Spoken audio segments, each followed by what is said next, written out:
Hello, Helena. Good morning. Helena is here. Can it hear you? Could you try to speak again? Yes, 1 second. I'm just joining my headset. Perfect. I can hear you now. Thank you so much for joining us. Hello, everyone. Here is Anne-Sophie, the English and French interpreter, but I have not received the channel. So can you please assign me the booth? I don't know who is in charge. Thank you. We will do that. Thank you, Anne-Sophie. Hi, Helena. I'm Jonathan Murphy from Inter Paris. Thanks very much for joining us. It's really appreciated, and we're very much looking forward to hearing from you. Yeah, thank you so much for inviting me. No, it's great. It's great. You've had big successes recently in Germany. Yeah, a lot is happening these weeks. So that's excellent. Yeah, good, good. Well, we'll be starting in just a minute. So I don't know if you know Oras, who is working with us on the conference, and I see he's here. He's a former Green Party MP from Finland. You can introduce yourself, Oras. I hope I can indeed. I have a slightly different setup now that I'm writing notes. I will switch to the presentation mode later on. But hello, I actually have a background in the climate movement. I was one of the founders of Friends of the Earth Finland, and I was involved in climate activism back in prehistoric times. So that's been a while, but very happy to be here.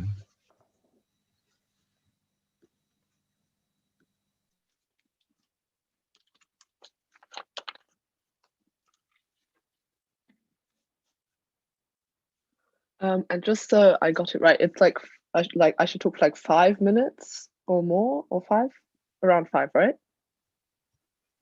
Elena, can you hear me? Yes, yeah. Yes. You would be good to talk up to 10 minutes, Helena. I'm not sure if you know, but our keynote speaker Mohamed Nasheed was seriously injured in a terrorist attack on the 6th of May. Yes, I heard. So he's still in intensive care, so he won't be speaking. We're going to present a short speech that he made a couple of months ago, but that still leaves a few more minutes, and we'd be delighted. It's up to you. A minimum of 5, a maximum of 10 would be brilliant, Helena, according to what you want to say and how long it takes. Okay? Brilliant. Yeah. Thanks a lot.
Good morning, Gonzalo.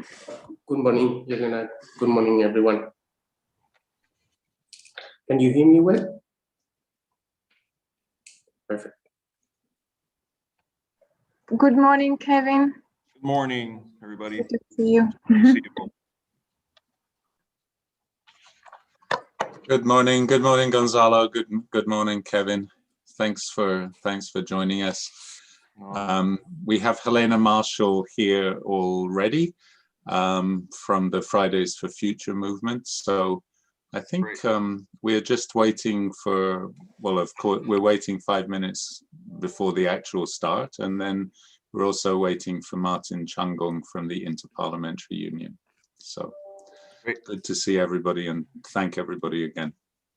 Good to see you all, and now I'll mute my mic. Mhm. So wonderful to see you. Jelena, I was trying to log in from my computer, but apparently it's telling me I cannot, so I'm using my iPad. Is there any way, because it's telling me that to be able to join as a panelist, I needed to sign in through the link, but unfortunately my corporate laptop doesn't take the link. I need to include the meeting number. I will ask Yulia, who's helping us with the event, to check if we can send it to you.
I can see that Martin Chungong also joined.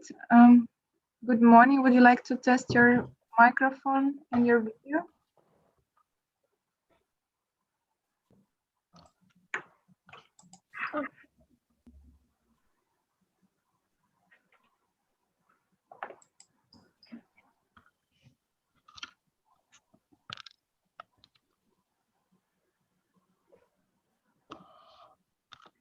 Hello. Hello. Hello. Hello, Yes. Martin. Yes. Good to Hello. see you. Good to see How you. are you? Good, good. How are you, sir? I'm fine. I'm fine. I'm so sorry. I have to use my iPhone because I can't access my audio on my computer. Okay, that's no problem at all. It's loud and clear, and thanks very much. And we have all the panelists are here already, and Okay. we're just waiting a couple minutes to start. So great to see you. Okay, very good. Thank you.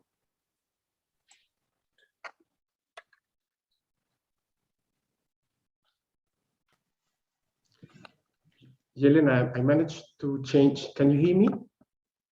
Perfect. Yes, perfect. That's great. Thank you, Gonzalo. Good morning, Alina. Good morning. How are you? Good. Thank you very much for joining us. I can see also that Miguel Costamaras joined. Good morning. We will start in 2 minutes.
Hello, everyone. Good morning, good afternoon, and good evening, wherever you are. Thank you very much for joining us at the first of its kind Inter-Pares Global Virtual Conference, Catalyzing Parliamentary Action to Fight Climate Change. As you might already know, Inter-Pares Parliaments and Partnerships, EU global project to strengthen the capacity of parliaments, is the first global parliamentary project of its kind. Funded by the European Union and implemented by International IDEA, its purpose is to strengthen the capacity of parliaments in partner countries by enhancing their legislative, oversight, representative, budgetary, and administrative functions. With one of our cross-cutting priorities, climate change and environmental protection, together with the EU member state parliaments and our partner parliaments, we have organized this conference, which will share best European and international practices and lessons learned on parliamentary action on climate change. We're very pleased to welcome many Inter-Pares partners and other parliaments around the world here today. We have a very busy two-day program, and before we start with the introductory session, I would like to remind you about a few housekeeping rules.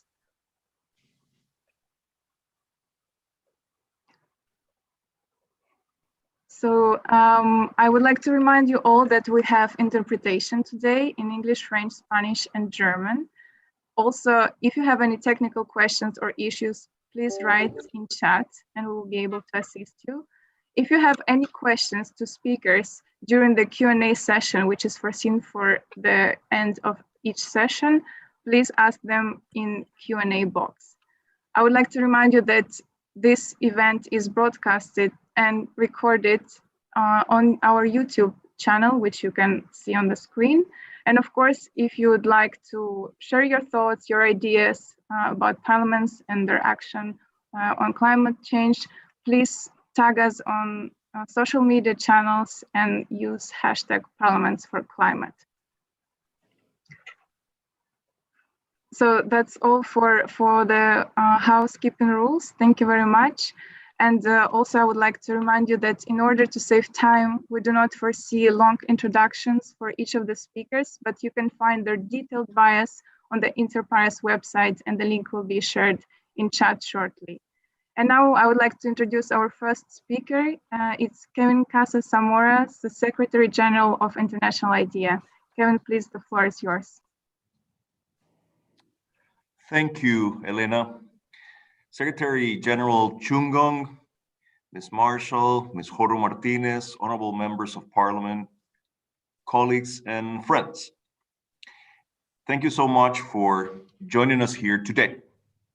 At International IDEA, we are proud to be co-hosting this event, developed in consultation with the Inter-Pares Climate Change Reference Group, comprised of 6 EU member state parliaments and the Interparliamentary Union. My gratitude goes to our wonderful Inter-Pares team for organizing this global conference on this most urgent of topics. Few issues are more critical for democracy than addressing climate change. And I would also like to send a heartfelt salute and a wish for swift recovery to our planned keynote speaker, the Honorable Mohamed Nasheed, the Speaker of the People's Majlis of the Maldives. Unfortunately, Mr. Nasheed won't be able to join us today as he's recovering from injuries following a presumed terrorist attack last week. We're both shocked and saddened by this news and hope that Mr. Nasheed will be on demand very soon. Although we will show a pre-recorded message of the speaker, I would have loved for him to be present at this conference as he's always connected building democracy in the Maldives with the global fight against climate change. As we know well by now, the climate crisis is an existential threat for humanity and arguably the defining issue of our time. What is less understood, however, is that climate change is also vital for democracy. Why is that? On the one hand, climate change is having visible consequences for governance through its impact on food security, migration flows, water scarcity, and the sheer financial impact of extreme weather events. To all this, we can add the deepened inequalities, increased violence, and recurring pandemic that result from it. On the other hand, the success of democracies in drastically reducing their carbon footprint will define future global stability. For starters, democracies comprise over half of emissions of greenhouse gases globally, with 15 democracies amongst the top 20 CO2 emitters. Just as importantly, the ability of democracy to deal with climate change will become a test case for its capacity to successfully confront existential issues for humankind. It will become, in other words, a fundamental test of the value of democracy as a political system. Simply put, what use is a political system that is unable to protect the survival of human beings? The proponents of authoritarianism, very clearly China, see the climate crisis as an opportunity to prove the virtues of centralized and vertical decision-making in dealing with crisis. This lies at the center of the so-called battle of narratives that will affect the future of democracy all over the world. In that sense, climate change is an existential issue for the planet, but in a narrower sense, it's also an existential issue for democracy. The good news is that in many ways, democracy can be one of the best antidotes against climate disruption. Some of the most promising examples of climate progress have emerged from processes unique to free and democratic societies. Climate laws strengthened further by parliamentarians, ambitious emission targets required by independent courts. And of course, the civic movements and organizations so courageously led by our youth, all prompt and enabled by the free flow of information and freedom of expression. We may be seduced by Xi Jinping's confident pledge to make China carbon neutral by 2060. But the truth is that democracies on average do better in dealing with climate change and honoring international agreements on the environment. The Climate Change Performance Index of 2020, which measures climate protection performance by 57 countries in the European Union, accounting for over 90% of global greenhouse gas emissions, has 9 democracies amongst the top 10 places. China is 27th. Democratic systems can mobilize significant assets against climate change. It is not exactly a coincidence that Greta Thunberg's movement started in a country like Sweden. Not all of this is positive, of course. The assets that democracy brings to this struggle are matched by painfully evident weaknesses. including the short-term bias that often afflicts democratic decision-making, the danger of policy inconsistency, and the way in which interests adverse to fighting climate change can easily penetrate policy-making processes, often through the outsized role of money in politics. We thus have an enormously important agenda in our hands. In some fundamental respects, democratic institutions are functional to the task of protecting the environment, and we must leverage their power. And in those cases in which those institutions are not functional to the need to address climate change, we have an obligation to try and reform them, to bring them up to the task. So one could say that the climate crisis is both the biggest challenge and the biggest opportunity that democracy has ever faced. If we fail to stop climate disruption, democracies will struggle. But if we harness the power of democracy, we can take the transformative leap required to transition to a sustainable and just world while also renewing and revitalizing democracy. In this effort, as in everything with democracy, parliaments are crucial. Not only are democratic parliaments the essential link between citizens and the state, but they are also the place where discussions and debates on society's key issues can lead to open and transparent decision-making. But we must help parliaments up their game. When it comes to the climate crisis, parliaments can be at the forefront for democratic innovation, for example, by allowing enhanced levels of representations for the young, but also by taking into account proposals from citizens' assemblies. If we are serious about addressing climate change, legislatures need to be long-sighted and up for long-term gains instead of short-term wins. In other words, they need to dare to invest in legislations and measures that might not see a payoff until several electoral cycles later. And let us be frank, this rarely happens spontaneously. We must make it happen by introducing the right incentives that enable political actors in a democracy successfully to tackle long-term and multi-generational challenges. This is why this conference is so important, because it will explore in a systematic fashion the roles that Parliament play in democratic decision-making related to climate change and how parliamentarians can enhance their work and effectiveness in this area. From legislation to government oversights to budgeting, to engaging and listening to citizens and perhaps introducing innovative models for better and more inclusive long-term decision-making. For us, this conference is just a start for what I hope will be an ambitious agenda for our institute and for parliaments around the world working through inter pares. For international IDEA, climate change is a fundamental priority. As Secretary General, and with the full support and encouragement from our 33 member states, I am committed to putting climate change and democracy at the center of our work. This is a cross-cutting issue that will be integrated into all areas of our work, from elections to constitutions to parliaments, and also in the analysis of the performance of democratic systems through our Global State of Democracy report and indices.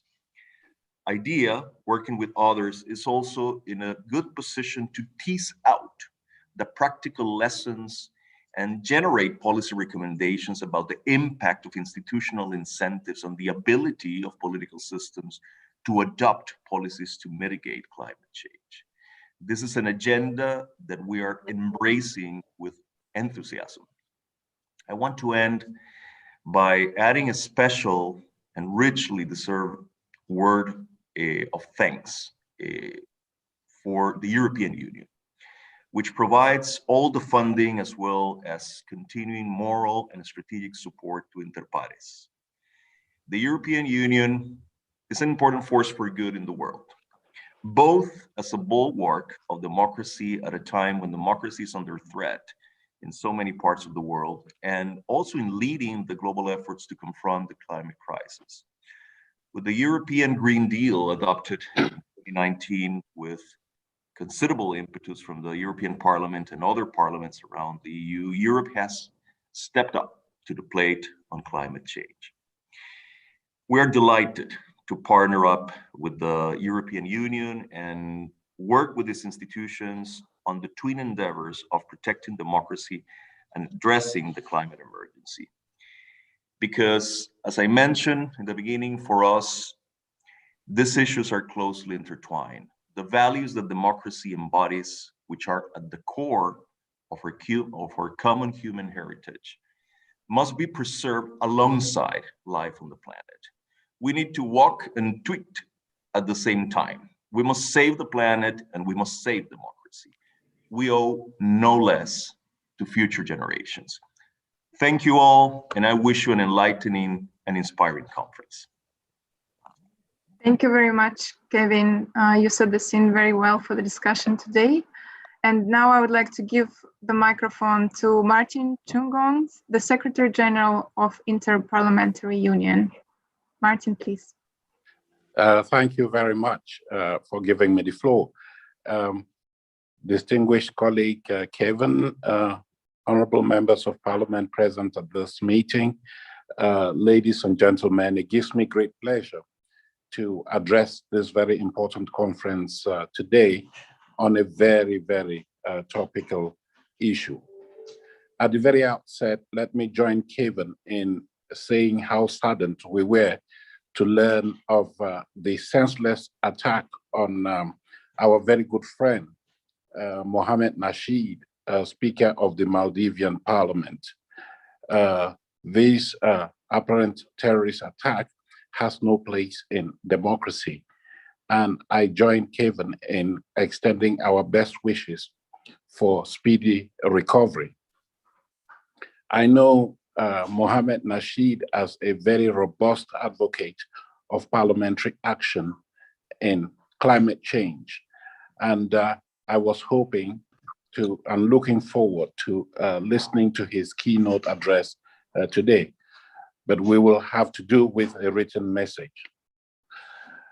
I would like to stress again what Kevin said about climate change, which indeed is a climate crisis, a climate emergency. It is one of the most pressing issues of our time. And we can see the effects on the environment. It has led to environmental degradation, but it's also undermining the progress that has been made on the development path. The climate change or climate crisis is not only critical today in our society, but for the future. And we must ensure that our children, the youth, indeed all future generations have the right to a healthy and sustainable planet. This is the time for action. As evidenced by COVID-19, our societies are very fragile and our planet's resources are limited. Many of the people who have been hit hardest by COVID-19 are also dealing with severe climate change impacts. As countries reallocate resources to cope with the pandemic, there is an urgent need for recovery strategies that not only promote economic growth, but are aligned with climate change and sustainable development objectives. Despite its challenges, the pandemic provides an opportunity for enhanced climate action. A green and inclusive recovery is necessary if we are to address the climate crisis.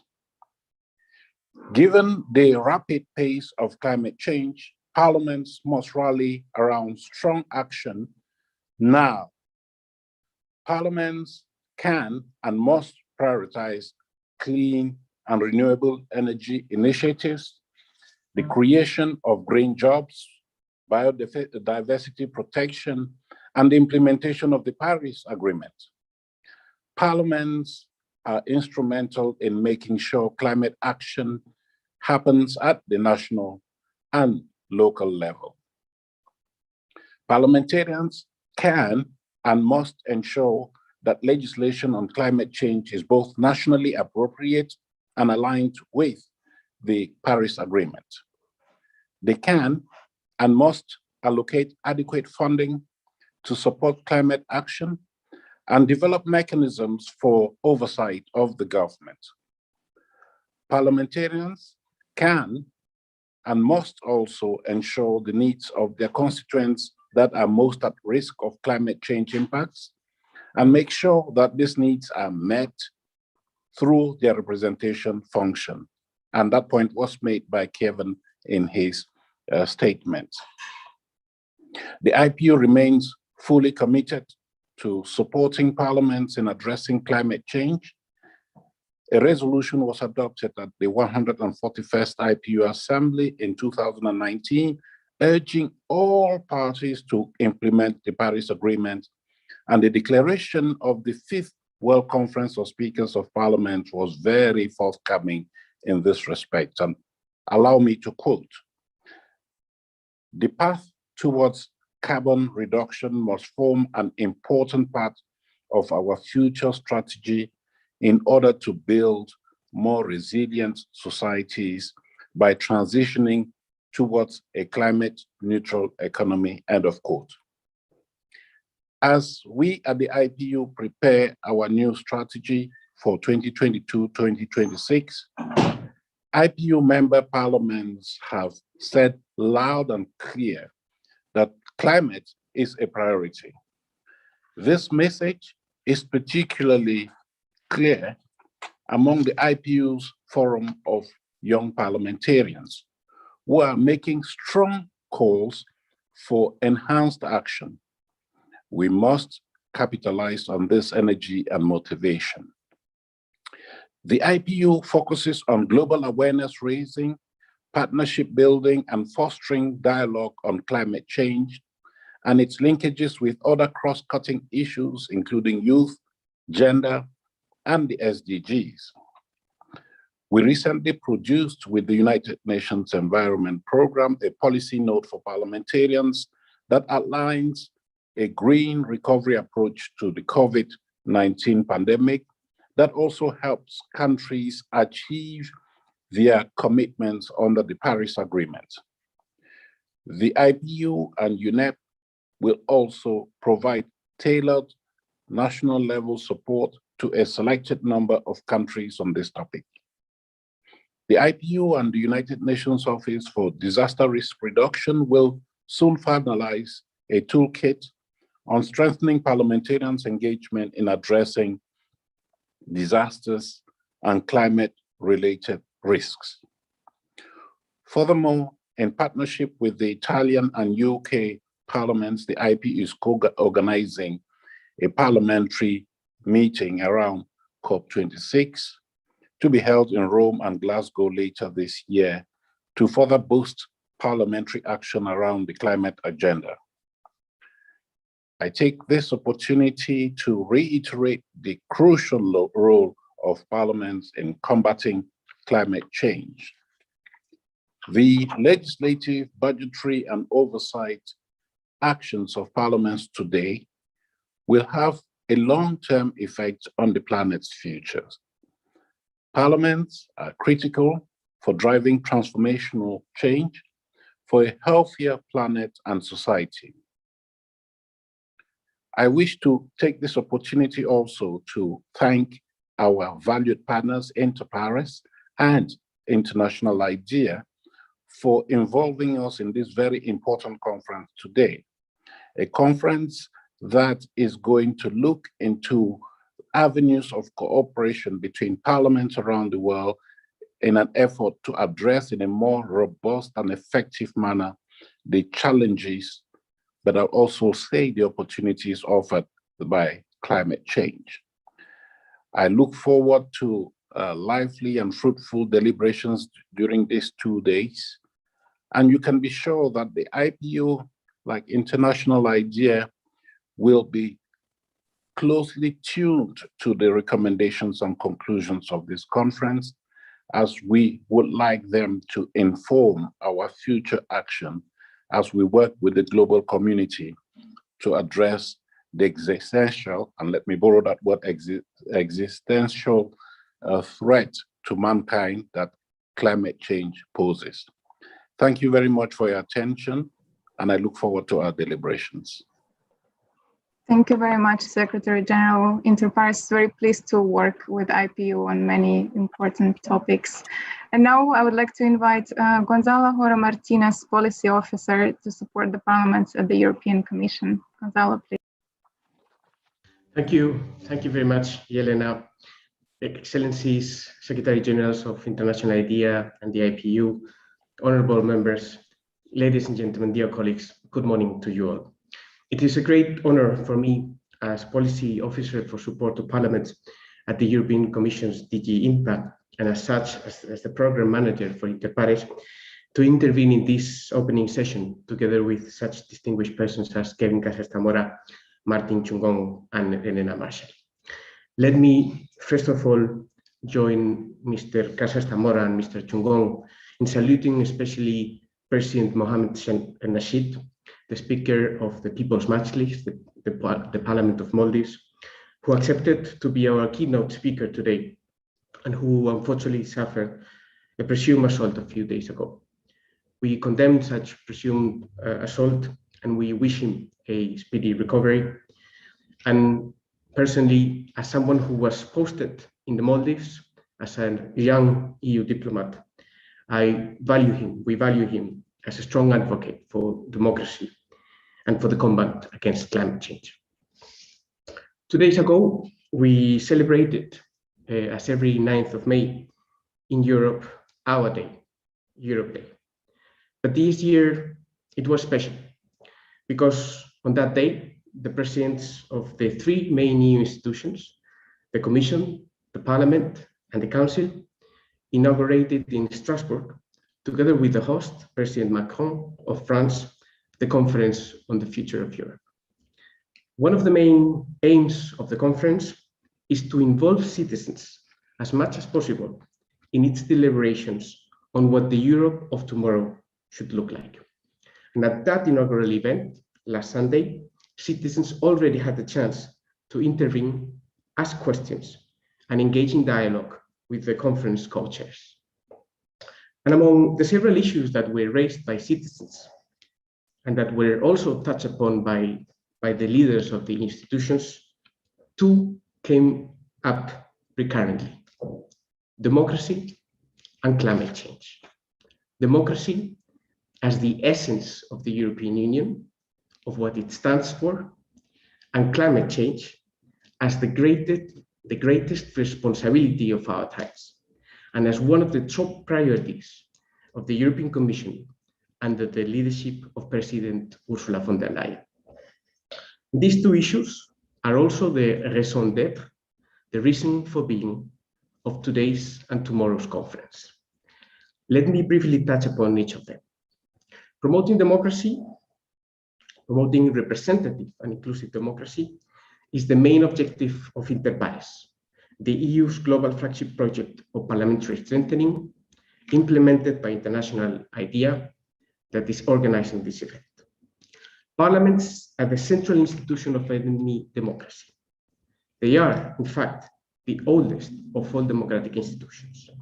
They reflect pluralism and diversity in society. They legitimize the rule of law through the legislative function, and they are fundamental in ensuring accountability of the executive to the people. And if parliaments are crucial to democracy, so is supporting parliaments around the world an important part of EU international cooperation and of the EU's comprehensive approach towards democracy promotion. It is in this context that Interpares contributes to strengthening the capacities of parliaments by facilitating peer-to-peer exchanges between partner parliaments around the world and the EU member states' parliaments. But beyond focusing on parliaments' core functions of representation, legislation, oversight, and the budgetary role, Interpares also works on 6 key thematic cross-cutting priorities, one of them being climate change and environmental protection. And this reflects the important role that parliaments have to play in these regards, And it also reflects the central role that the green transition plays in all EU policies. As I mentioned, the European Green Deal is one of the EU's top priorities, a plan to make its economy sustainable by turning climate and environmental challenges into opportunities and making the transition just and inclusive for all. The European Green Deal provides an action plan to boost efficient use of resources by moving to a clean, circular economy and to restore biodiversity and cut pollution. Its key objective is that Europe becomes the first carbon neutral continent by 2050. And to make this a legal commitment, the European Commission tabled the first ever European climate law, for which a political agreement was reached a few weeks ago, and which was actually discussed and approved yesterday by the European Parliament's Committee on the Environment. But I will let the conference panelists, including those from the European Parliament, to elaborate further on this. To conclude, I would just like to thank all speakers from all parliaments around the world and from all other organizations, all participants and attendants, and of course, the organizers of the conference, the Inter-Paris project team at International IDEA, headed by Jonathan Murphy. Thank you to all of you. I wish you all a very fruitful discussions ahead. Thank you. Thank you very much, Gonzalo. And I would like to invite Helena Marshall, climate activist at Fridays for Future. Hello, thank you so much. I'd like to definitely thank the speakers before me and join them in condemning the attack and wishing His Excellency President Nasheed a speedy and good recovery. Yeah, I mean, in the beginning of March this year, it became really clear, right, that global CO2 emissions have rebounded above pre-pandemic levels. And what we kind of knew all along was revealed, and that was that sudden short-term drops in greenhouse gas emissions during the first wave of the pandemic due to economic and societal standstill and plight was like never, ever a substitute for urgently needed targeted political policy. And if we want to stop the climate crisis before critical tipping points are triggered in our climate system, emissions will have to fall as much every year from now on as they did in 2020. We also know action cannot wait because we simply just do not have the luxury of treating one crisis at a time in this time of compounding and multiple crises. I think also that the effects of global crises are so much easier to imagine today than it was a year ago because the costs of systemic crises have become really tangible. Because today we're talking about a bar owner who can no longer pay his rent because he was forced to close in the pandemic. And tomorrow it will be a farmer who can no longer cultivate her field because of the climate crisis. We have all learned what it feels like to suffer individually from systemic crises and natural disasters. But we have also seen that we do not all suffer equally, and that depending on where in the world we live and who we are in society and the existing inequalities we face, crises amplify this inequality, and they are then again amplified through subsequent crises. It's really unfortunate I have to speak of crises in the plural here, while so many right now are tired of living in this exceptional state of emergency through the last year. But the thing is, if we don't start drastically reducing emissions immediately, these exceptional states will become the new norm, and we really, really don't want that. And because we don't want to live in crisis mode, and because we are scared young people who saw the political systems failing us, we started striking school almost 3 years ago all over the world. In December of 2018, I went to my first climate strike in Frankfurt in Germany, and we were 40 people and we didn't really know what we were doing. We just knew we need to do something.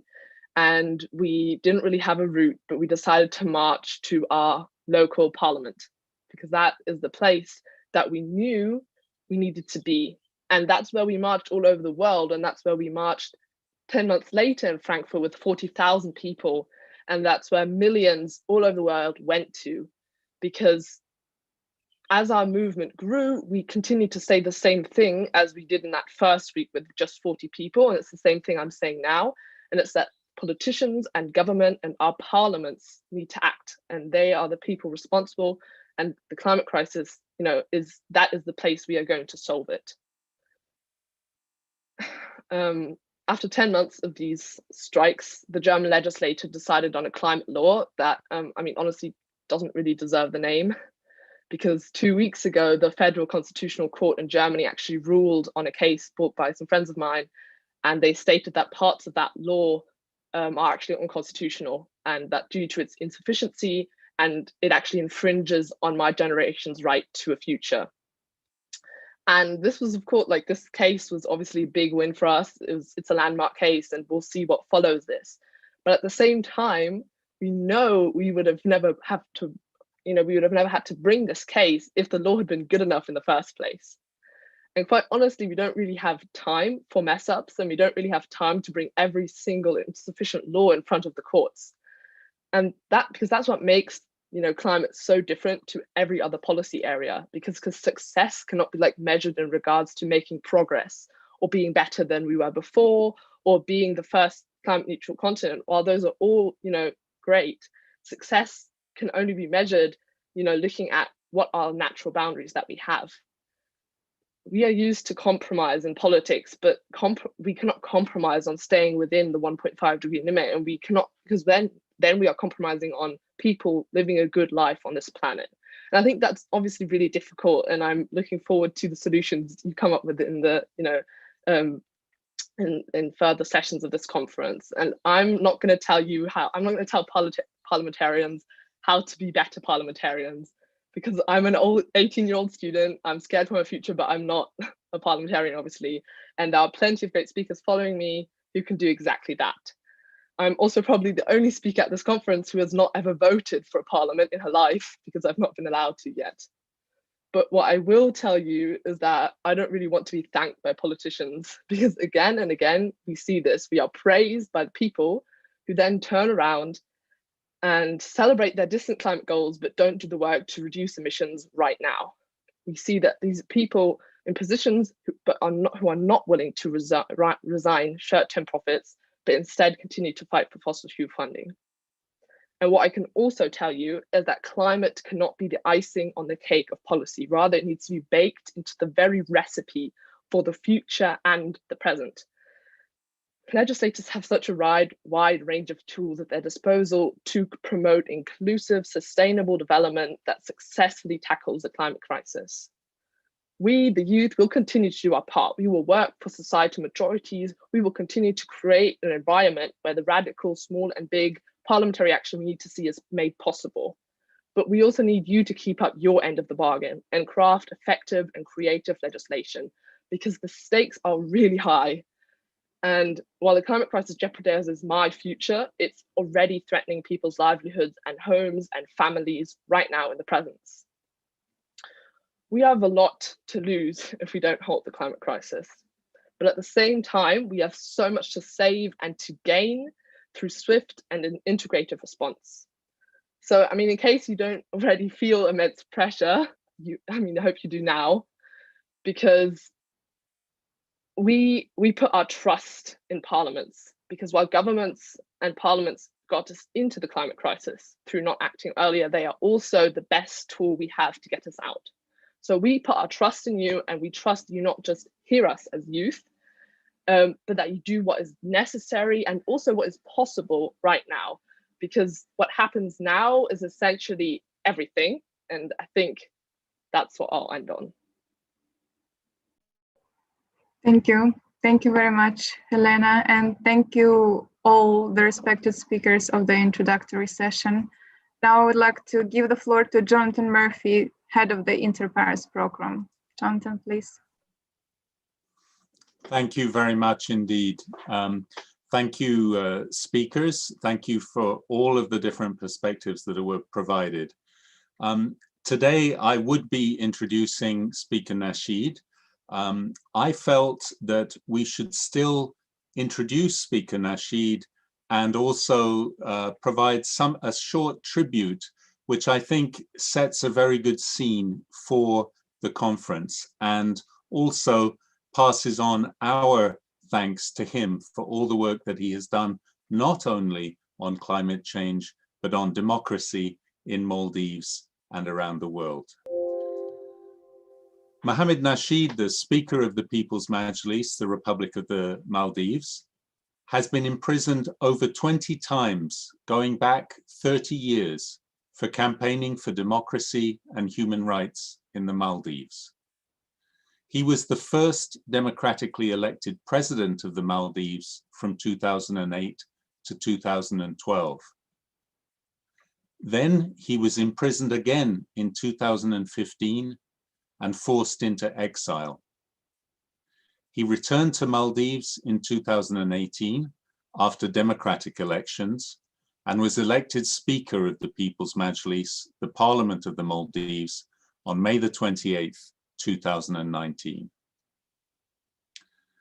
He is world famous as a campaigner against climate change and also as someone who has learned very effectively to bring media attention. He is a former journalist himself to the issue of climate change. While president of the Maldives, he brought Maldives to a position of leadership in the global battle to combat climate change. He orchestrated the world's first underwater cabinet meeting to emphasize the threat posed by sea level rise. And he was the founder of the Climate Vulnerable Forum in 2009, originally around 20 countries, which now comprises 48 countries most impacted by climate change. And I'm going to I'm going to repeat some of his words from a few of his interventions over the years. Speaking at COP24 in Katowice in 2018, he said, "We are not prepared to die, and the Maldives has no intention of dying. We are not going to become the first victims of the climate crisis. Instead, we are going to do everything in our power to keep our heads above water. We harbor no illusions about the dangers, and we are acutely aware of our own vulnerability. Climate change is a national security issue for us. It is an existential threat." Mohamed Nasheed has always connected democracy and climate change. Two quotes from him. A few years ago, he noted, "In my view, the most important adaptation measure is good governance and good democracy. Without good governance, you do the wrong infrastructure projects in the wrong place and at the wrong price." And just a few months ago, welcoming the new administration in the United States and welcoming Secretary of State John Kerry, he said, "I look forward to working with John Kerry. I will tell him thanks a lot for helping me get out of jail in 2016, but the Maldives and many others are still at risk from climate change." As we have already said, on May the 6th, 2021, Speaker Nasheed was critically injured in a terrorist attack in Malé, Maldives. His first words after 16 hours of surgery were, "I'm good," and he promised that he will, quote, "come back stronger." We wish him a very speedy recovery and look forward to continuing to work with him as we move forward to combat climate change and build democracy around the world. Thank you very much, and back to you, Elena. Thank you very much, Jonathan. So we will move now to the first session of today, but before, I would like to remind everyone that we have interpretation in English, French, Spanish, and German languages. Please simply switch to the language of your preference at the Zoom panel. And also, I would like to kindly ask the panelists to keep to their 7 to 8 minutes per presentation. So for the first session of today, Strengthening the Enabling Environment Through Climate Legislation, I would like to invite Dr. Alina Averchenkova, Head of Governance and Legislation at the Grantham Research Institute. Thank you, Alina.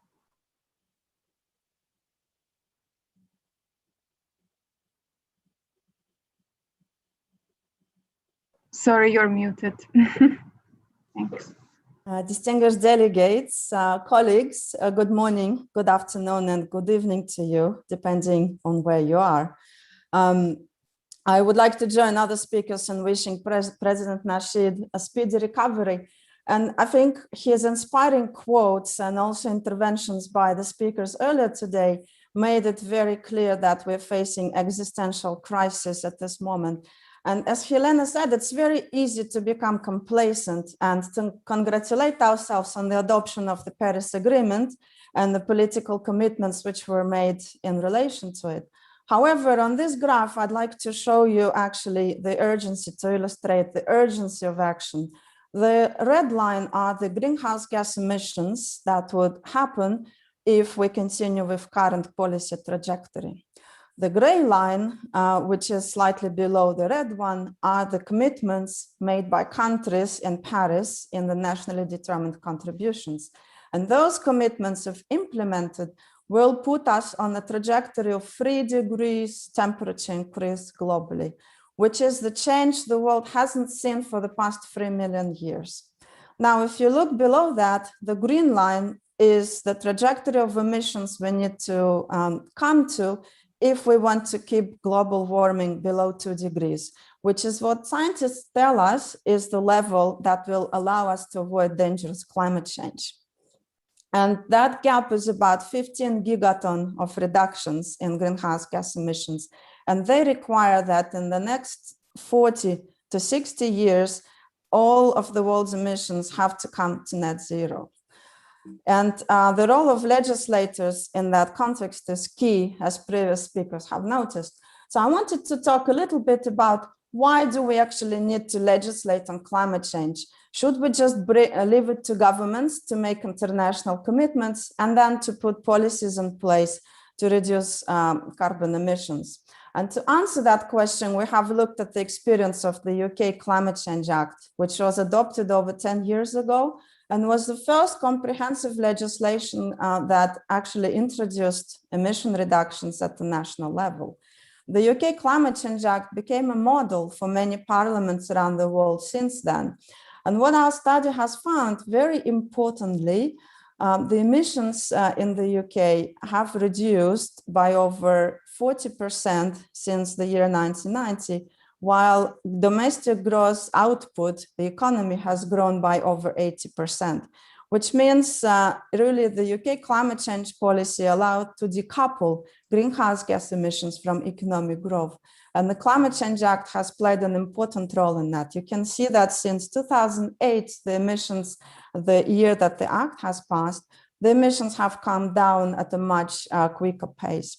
But what is even more important is that the UK Climate Change Act has had an important impact on the politics of climate change in the UK. Since 2008, UK has had changes of governments. There have been 5 changes of governments, 4 general elections, 3 political crises, including austerity and Brexit. And the commitment of heads of government to climate change issue has changed, has waxed and waned. However, the UK remained committed to the objectives that were set in the Climate Change Act. And this is why the role of Parliament and the role of climate laws is so critical. What climate change law allows you to do is to protect climate objectives and climate action against future political change and against political backsliding. And the UK example clearly shows how this can be done. So over the past 20 years globally, we have seen 20-fold increase in climate change policies and laws around the world. If we go back to 1997, the year when the Kyoto Protocol was adopted, there were about 70 climate laws and policies around the world. If we look at today, we count with over 2,000 of climate and climate-related laws. However, not all laws are created equal. There is a special type of laws which are framework climate change legislation, which set up strategic direction for the whole economy, a target, and create institutional infrastructure to reach emission reductions and to increase resilience to the impacts of climate change. And at the moment, there are about 35 such laws globally. So at the Grantham Research Institute at the London School of Economics, we have analyzed those laws to understand experiences and also to understand what are the key elements that a good climate law should have to really lead to effective climate action. And this infographic provides some of those key elements on which parliaments need to take decisions whether to include them in the law and how to address them. And the first group of elements, very importantly, relates to objectives of climate action. So emission reduction target over long term, including net zero. And we're seeing increasing number of countries legislating net zero targets such as Denmark, France, Germany, Norway, UK, in Europe, Sweden legislated net zero by 2045. But we need more countries following that suite. And that should be backed up by midterm reduction targets or a mechanism of how is country going to get to that net zero target. And some countries are taking approach of carbon budgets. For example, France, UK, New Zealand have legislated carbon budgets, which establish emission reductions are required for every 5-year period of time. Others introduce specific targets already into their law. For example, Denmark legislated 70% emission reductions below the level of 1990 by the year 2030. These are all very good examples that parliaments can learn from. However, there are other important elements that legislation should have, and those include key mandates to government agencies for coordination of action on climate change, for financing and ensuring that budget is allocated to climate mitigation and adaptation measures. They need to set up mechanisms for designing specific policies and also for dealing with risk assessment and adaptation actions.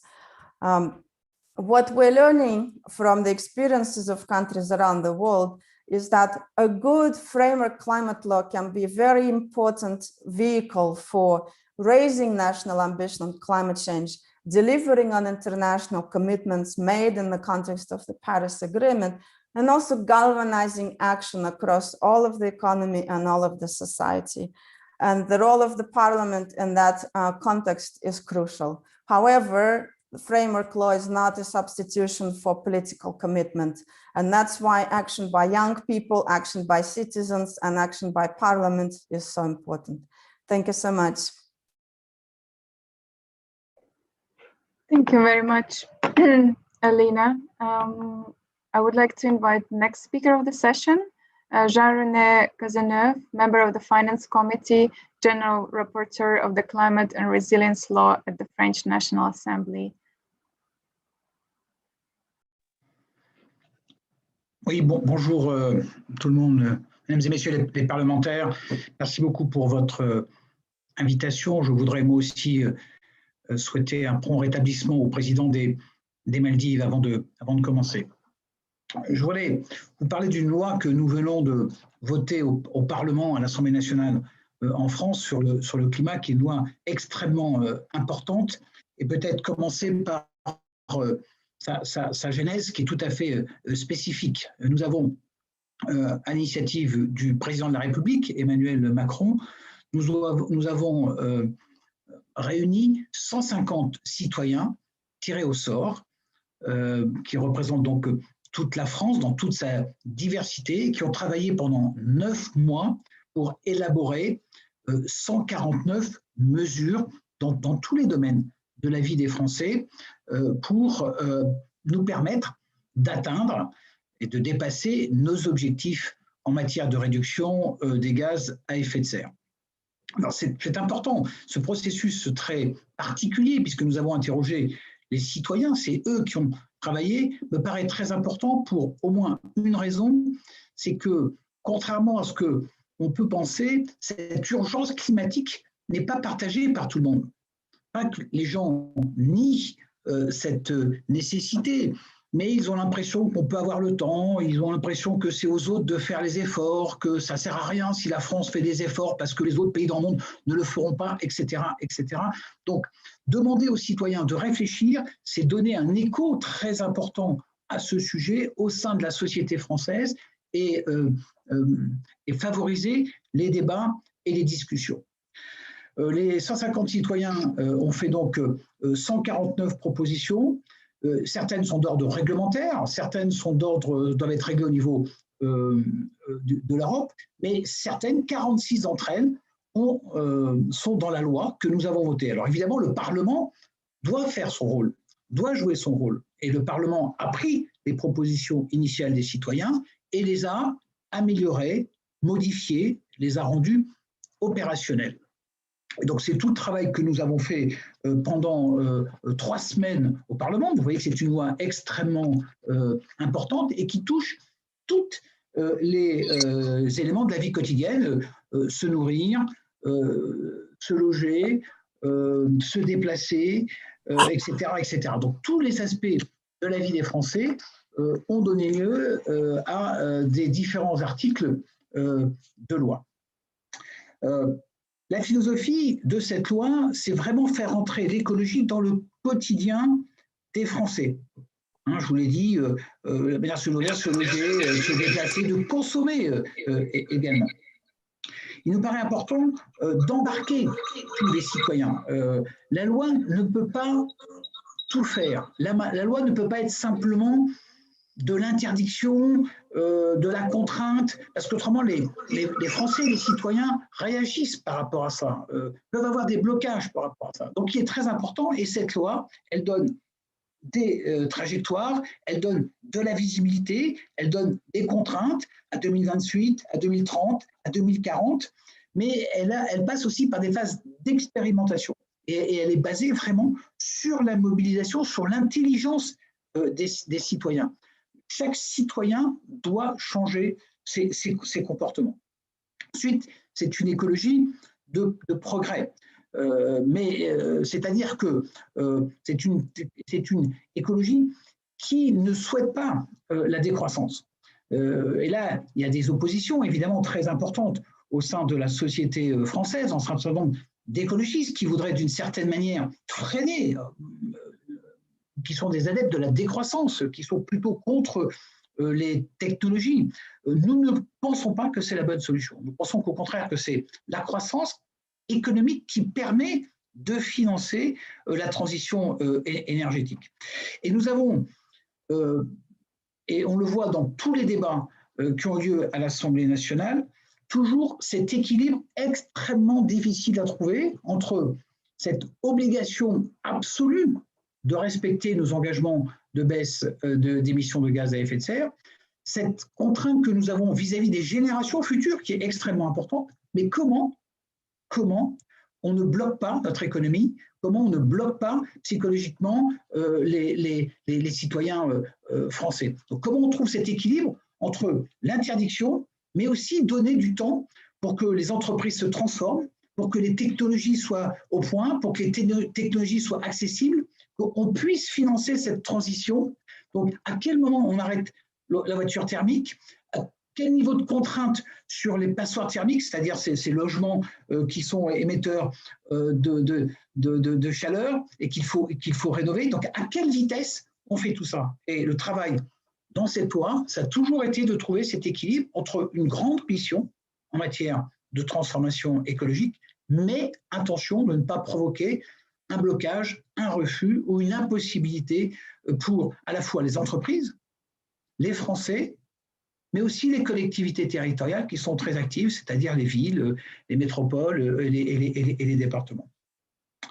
C'est une loi donc, qui a été extrêmement discutée, 3 semaines de débat, 1000 amendements, plus de 1000 amendements qui ont été adoptés. Ça veut dire que non seulement nous sommes partis, et c'est tout à fait exceptionnel dans notre Parlement, puisque les lois, normalement, sont faites soit par le gouvernement, soit quelquefois par les députés, ou souvent par les députés, mais jamais dans l'histoire de la Ve République, on a pris une loi inspirée directement des citoyens et que nous avons portée jusqu'à son vote.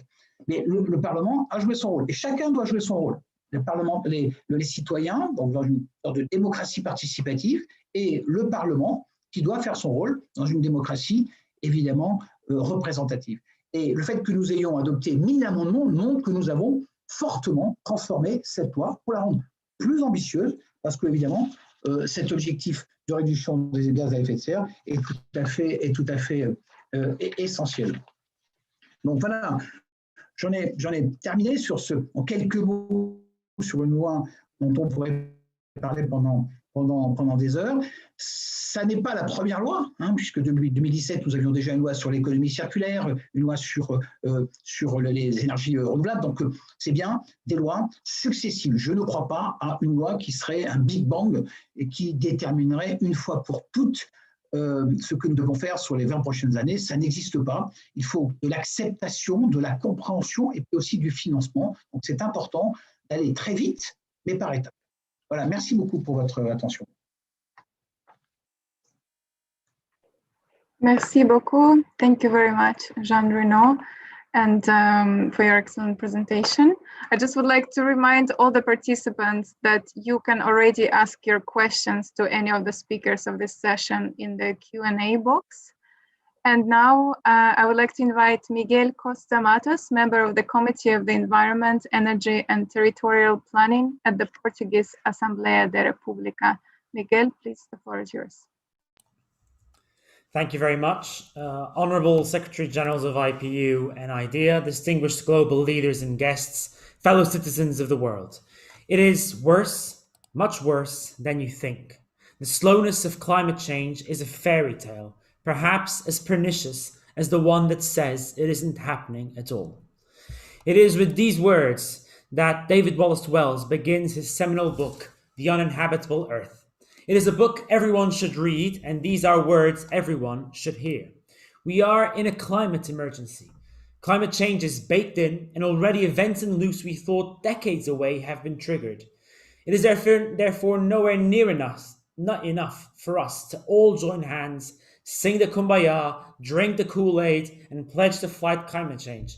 We must actually properly fight it. And in the political world, it is fashionable to care, but history will test the mettle of real leaders by how serious they are about climate change. And guess what? We're just too late. We can't take chances, and we can't take good intentions, and it won't take good speeches. This crisis is just too serious to be left to politicians alone, to citizens alone, to businesses alone, or even scientists alone. We need a framework that engages climate policy with society and places climate at the beginning, middle, and end of all decisions, public and private. This has got to be a framework that speaks to people, not only seeking their participation, but also enabling real and positive change in their lives. As Jean Monnet once said, nothing is possible without the citizen, nothing is sustainable without the institutions. This has been at the heart of the Portuguese Parliament's effort to draft a climate law. First proposed by the Animals and Nature Party shortly after the last election, many parties committed instantly to presenting their own drafts. 6 out of 9 parties and 2 independent MPs did so, and they were discussed past January 4th.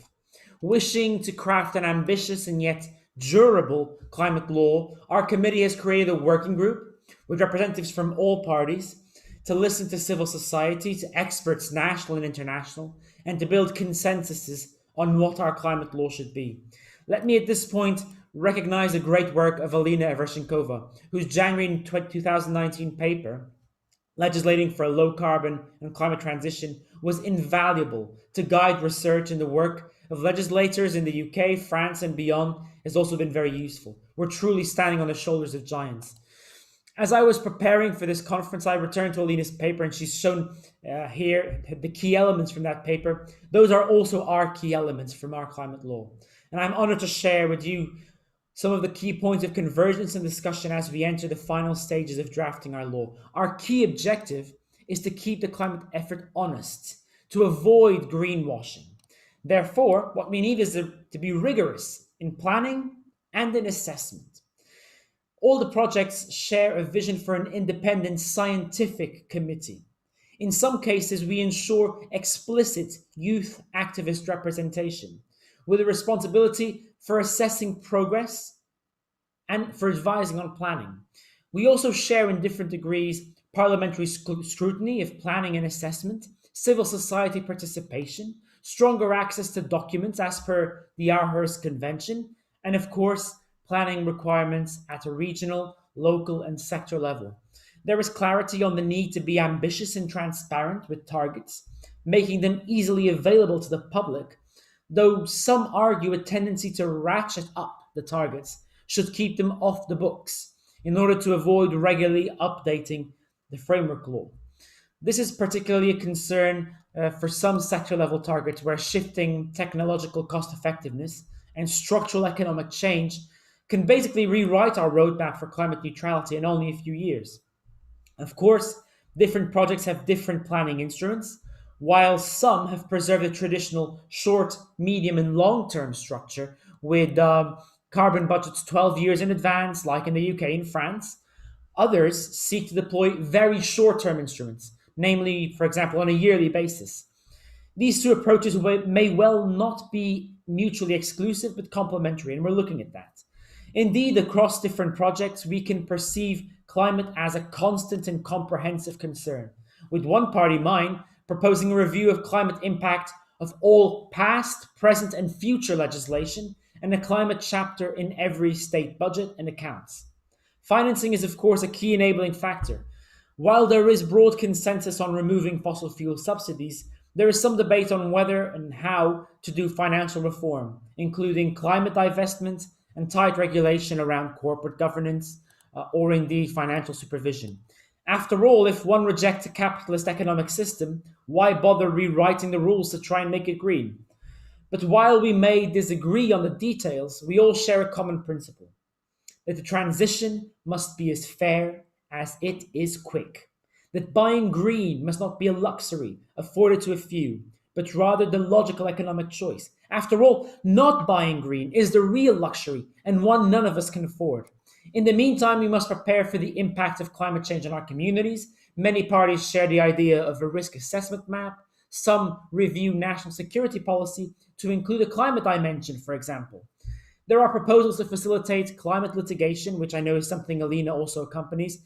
And there are demands on our agenda abroad, be it by accepting climate refugees, implementing a carbon border tax, or supporting ICC prosecution of ecocide. These are, of course, only a few of the wide range of governance and financing policies being considered. And I don't have time to mention many more. There's obviously a tall order of policies as a toolkit for decarbonization, well beyond the traditional areas of energy and transport. With this climate law, Portugal aims to not only lead in renewable electricity, but across the climate transition. And after achieving the compromise that will enact the first European climate law, we expect to achieve a consensus before summer and pass our own Green New Deal. Over a century ago, shortly before dying from a pandemic much like this one, Max Weber wrote that certainly all historical experience confirms the truth, that man would not have attained the possible unless time and again he had reached out for the impossible. Certainly it is difficult to bring climate change to a halt, but it is possible if we reach out for the impossible. With stronger climate legislation, we must do everything possible to stop this climate emergency before it makes life impossible. Thank you. Thank you very much, Miguel, for your passionate speech and presentation. And now I would like to invite the final speaker of this session, Rasmus Helveg Petersen, the chair of the Climate, Energy and Utilities Committee at the Danish Parliament. Thank you, Elena. Ladies and gentlemen, thank you for asking me to speak at this particular session. I'm a former Minister for Climate and Energy in Denmark, and I'm the current chairman of the Parliament Committee on Climate. And we all agree, of course, that fighting climate change is a global fight, and it's so important that we share our knowledge and our best practices and expertise. We currently have our second Climate Act. We adopted it last year.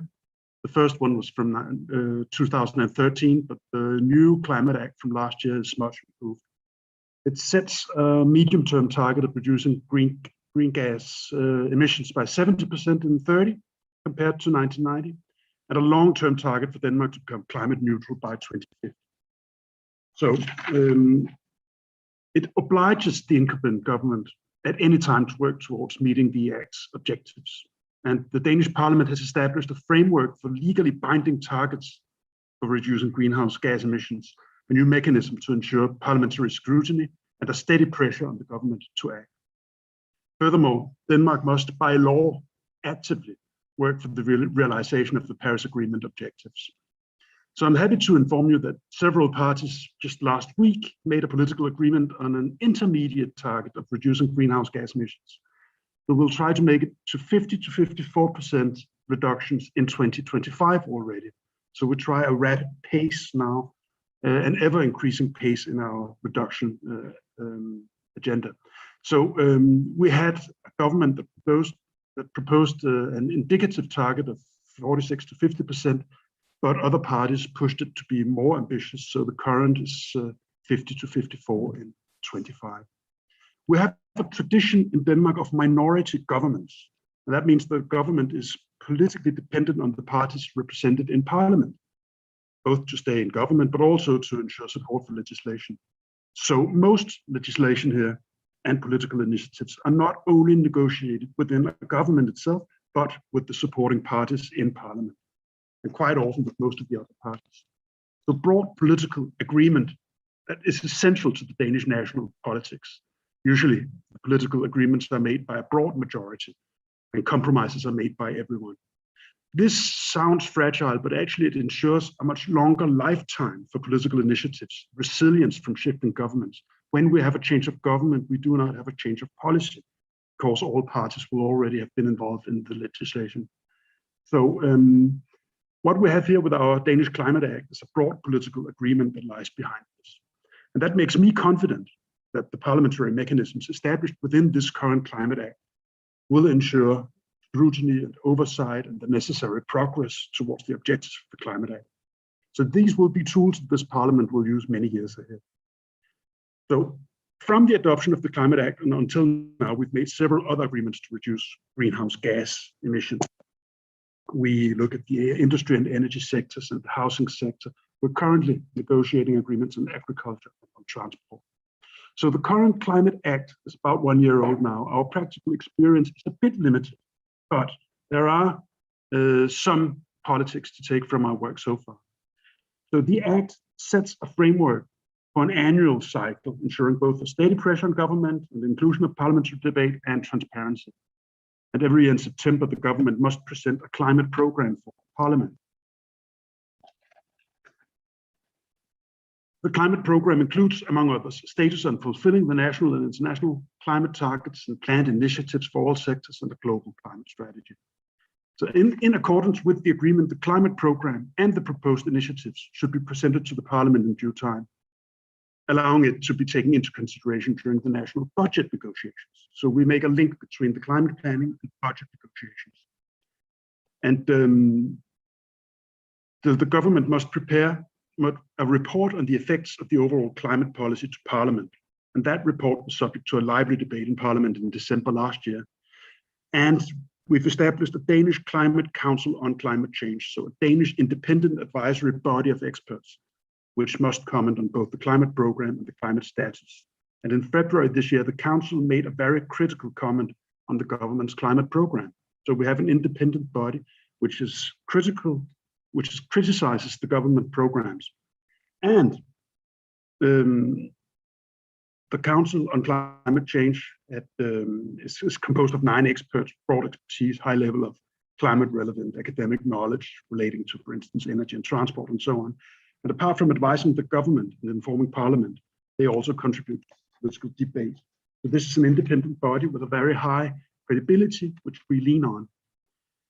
So this council annually provides recommendations to the government and to the Parliament, of course, on its climate efforts and assess whether the government's efforts will make it probable that the climate targets are met.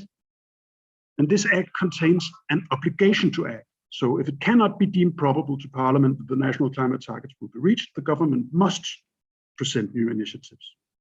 And already within the first year of the Climate Act, a broad majority in Parliament activated the government's obligation to act. So it has to present new initiatives. And the Parliament did so as a response to the critical comments made by this council with established. So ending the circle, the government must, in its coming climate program in September, illustrate the new initiatives to reduce greenhouse gas emissions. So we've made a whole cycle, and we keep getting feedback, and we keep upping the game, so to say, so that we make sure that we reach our targets. So in addition to the annual cycle, the government must set a new legally binding reduction target every 5 years with a 10-year perspective. And the new target cannot be less ambitious than the previous target. And this ensures accordance with the Paris Agreement's principle on no backsliding. And the intermediate target of reducing greenhouse gas emissions by 50 to 54% in 25, which I just mentioned, will become legally binding. So we keep adding pressure. Denmark is a small country, and our greenhouse gas emissions constitute 0.1% of global emissions. So we can't do it alone, but we still believe that we can make a difference. So the government must prepare a climate status and projection according to the proper UN methods. And then we also try to ensure that we don't just reduce our own greenhouse gas emissions by relocating emissions outside Danish borders.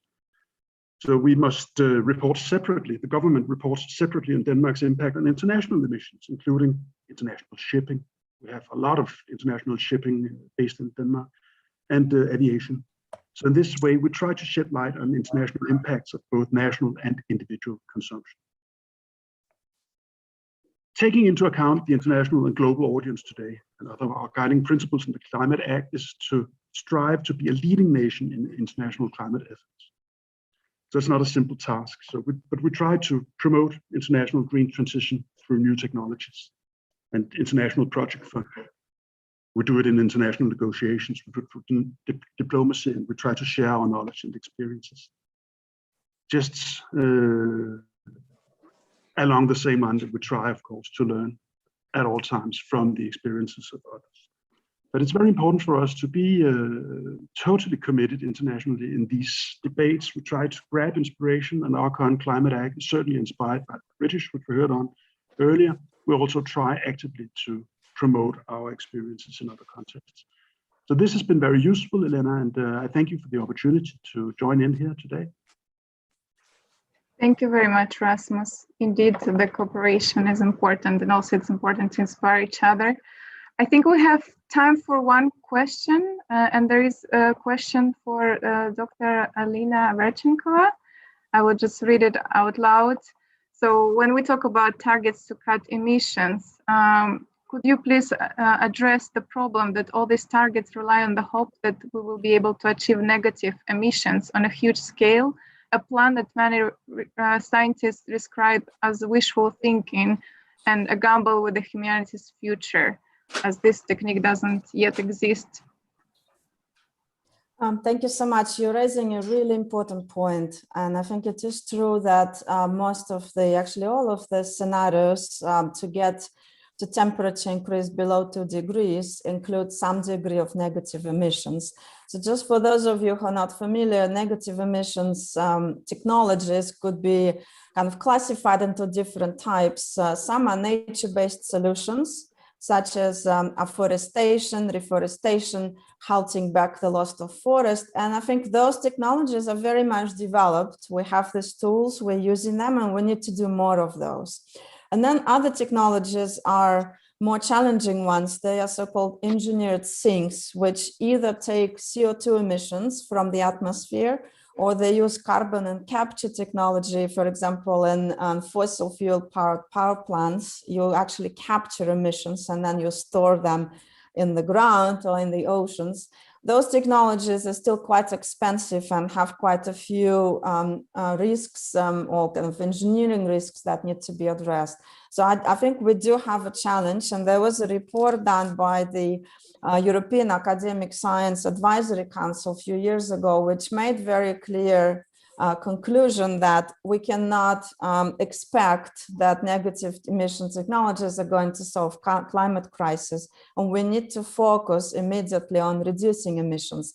And just to emphasize, technologies on reducing emissions actually have become much more affordable in the past years. The cost of renewable solar PV panels has fallen by 80% in the decade between 2006 and 2016. The same goes for batteries, and renewables now are actually fully competitive in most of the regions around the world, in particular if fossil fuel subsidies are removed. So I agree with the comment that we actually need to focus political attention, practical efforts on reducing emissions, while also creating incentives for further research and deployment of negative emission technologies, which will have to play a role in the future, but not all of them are yet market competitive. Thank you. Thank you very much. And thank you to all speakers, to Dr. Alina Verchenkova, Jean-René Cazeneuve, Miguel Costa-Maras, and Rasmus Helveg-Petersen. Your presentations were excellent, and we're very happy to have you here today. We will have a short 5-minute break now, and for those who are staying at their desks, we will be sharing a video on another parliamentary project funded by the European Union on parliamentary action on renewable energy. So enjoy the video and enjoy the break, and we will see you shortly.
Hello again, we're back. And I just would like to remind you all that we have interpretation today in English, Spanish, French, and German.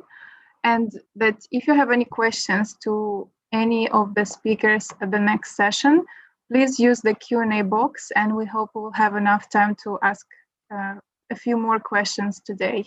Sorry if we were not able to address all of them in the previous session.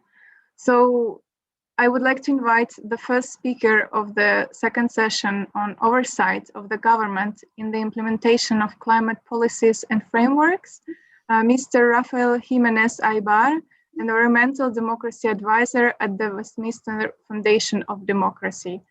Rafael, please. Thank you very much, Elena. Is the sound okay? Perfect, thank you so much. Wonderful. So, good morning, distinguished members of Parliament present and global citizens. I'm honored to have been invited by International IDEA to provide an introduction to this session on parliamentary oversight of climate policy. Like Helena Marshall said earlier, I'm not, and I've never been a parliamentarian, so I'm not going to tell anyone how to exert the scrutiny, but humbly provide just a few observations by means of context. This matter is important because, as we know, the Paris Agreement does not set concrete requirements that countries must implement at the national level, but simply creates a structure within which national parliaments and subnational parliaments too, together with independent institutions and civil society, should exert oversight on governments to ensure that domestic plans are aligned with the delivery of international commitments and that climate legislation is implemented. It is important to remember that oversight of the laws enacted is not enough, as Alina explained, because with the current NDCs, which in most cases have not even been transposed yet into legislation, the world is still on course to miss its target to limit warming to less than 2 degrees. So oversight is also required that ambition is scaled up as fast as possible.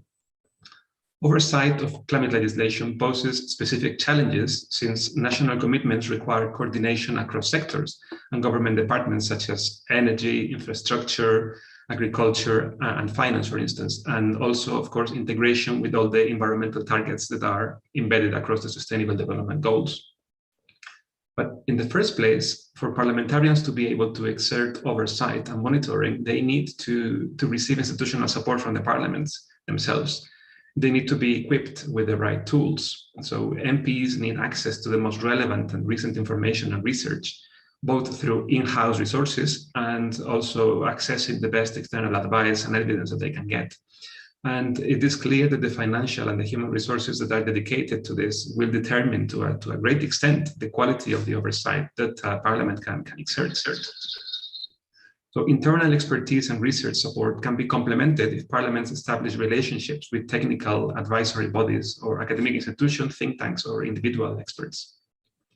To deliver effective oversight on climate, coordination of oversight activities within the parliament is also very important because climate, as I just said, is a cross-cutting policy issue. So this includes coordination for research, coordination for stakeholder engagement, and also for engaging with the external research agencies. Coordination can be embedded in the remit of one particular committee, like in the UK House of Commons Environmental Audit Committee, or it can be embedded in the remit of many more committees. And parliaments may consider a range of tools to ensure this coordination. They can set up a committee of chairpersons, or they can provide mechanisms for regular coordination between officials, and they can publish their future work plans in advance. But coordination is important not just to avoid duplication, but also because there could be benefits in some cases of committees perhaps holding joint sessions to amplify scrutiny and bring to bear the most relevant expertise in the parliament. For example, when scrutinizing climate change plans, different committees may wish to consider the sectoral impacts of the policies within their policy remit. When exerting oversight on climate legislation, there are a number of aspects also worth considering. For instance, is there a regulatory underlap, so a gap really, or an overlap in the scope of the implementing agencies' mandates? Because the piecemeal development of climate legislation often risks that there may emerge regulatory overlap and underlap. So parliaments may want to seek dialogue with the stakeholders and regulated industries and with civil society to identify implementation gaps and overlaps in the mandate of the agencies. There is an important role for parliamentarians to identify and to review the role of implementing agencies of climate laws, to look into whether compliance and enforcement regimes are in place and how effective, how legal and how coherent they are. Then it's also worth looking at whether there is a human rights angle, because oversight of climate and environmental legislation can contribute to the protection and the promotion of human rights, simply because many human rights depend upon the environment. It is worth stressing, this is an issue that Alina touched upon earlier, that many of the challenges of oversight are best addressed upstream, so in the lawmaking phase, because some design features of legislation make it lend itself to oversight much better than others. For instance, the presence of targets. So if national climate policies are to be monitored in any meaningful way, there needs to be something against which those policies can be measured. So an ideal climate policy sets specific, measurable, and time-bound objectives, and this enables the assessment in concrete terms of whether the policy is being implemented adequately. If it is not, then it may be necessary to see how the implementing agencies have developed their secondary legislation. But in this sense, a focus on oversight needs to be whether a national legislation provides for targets which at least are aligned with the contribution that the country has declared in its NDC under the Paris Agreement.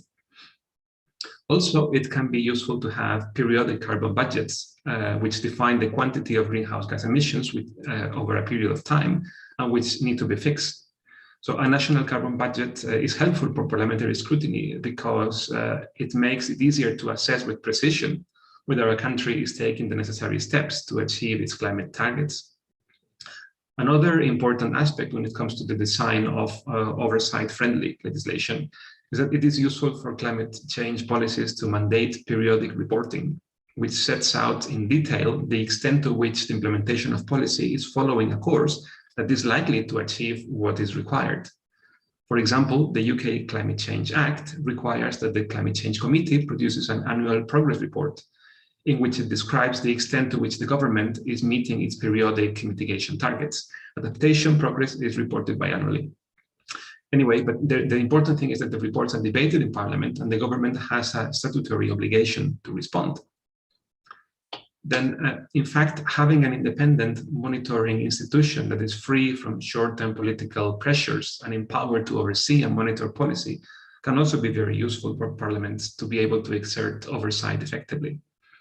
Because an independent advisory body may be best placed to be the custodian of climate change policy, as long as it is given sufficient autonomy, particularly by being given adequate resources. So a separate institution may be free from the short-term economic or political pressures that could blow climate change policy off course.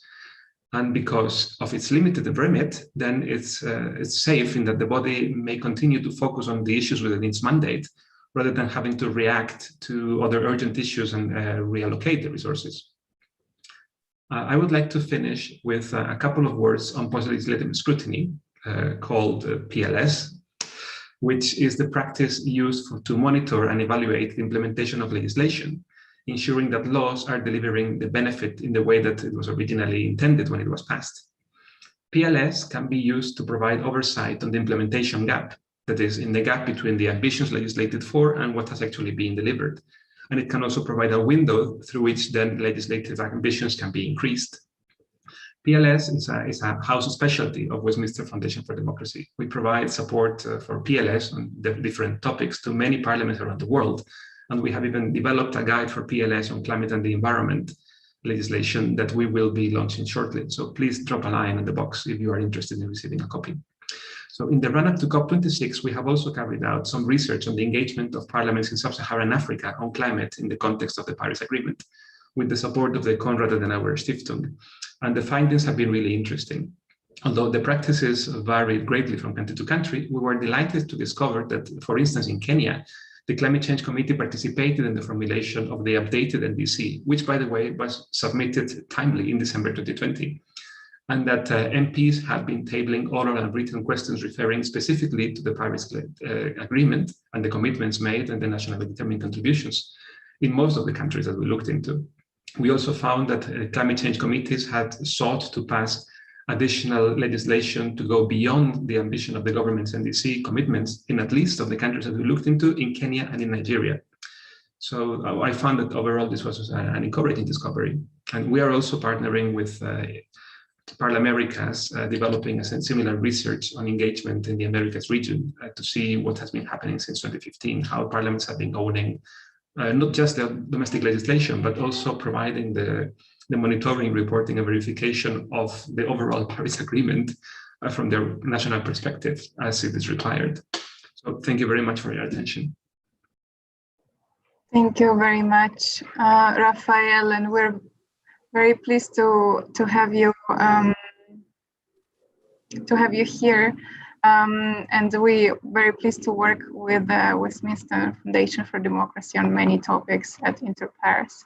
So I just would like to note that we're still keep receiving questions for the previous session, and I know that some of the speakers of the previous session will be pleased to answer to them in written. So just wanted to flag this. And now I will move to the next speaker, Lisa Bazoum, member of the Committee on Environment, Natural Conservation and Nuclear Safety at the German Bundestag. Lisa, please. Yeah, vielen Dank, ladies and gentlemen. I will speak in German, so hope it's okay for you. Vielen, vielen Dank für die Einladung hier in die Runde und viele Grüße an alle Parlamentarierinnen und Parlamentarier und alle Gäste. Ich fand den Vortrag von Herrn Aybar schon sehr erhellend, weil er ja nochmal aufgezeigt hat, wie wichtig einfach wie wichtig es ist, dass die Ziele, die sich Staaten geben, die Klimaziele auch nachgeprüft werden, dass es Mechanismen gibt und dass die mit dem Parlament verflochten sind. Ich möchte gern was zum deutschen Klimaschutzgesetz sagen, wo es eben auch darum geht, halten wir die Ziele, die sich Deutschland gesetzt hat, eigentlich wirklich ein. Das war insofern ein Meilenstein, als dass es zwar Klimaziele in Deutschland gab, aber bisher keine Möglichkeit, die nachzuprüfen. Also das heißt, wenn die Ziele überschritten wurden, wurde das eben im Umweltausschuss, wo ich ja auch bin, kurz erwähnt und dann wurde drüber hinweggegangen und im Grunde gab es keine Kontrolle.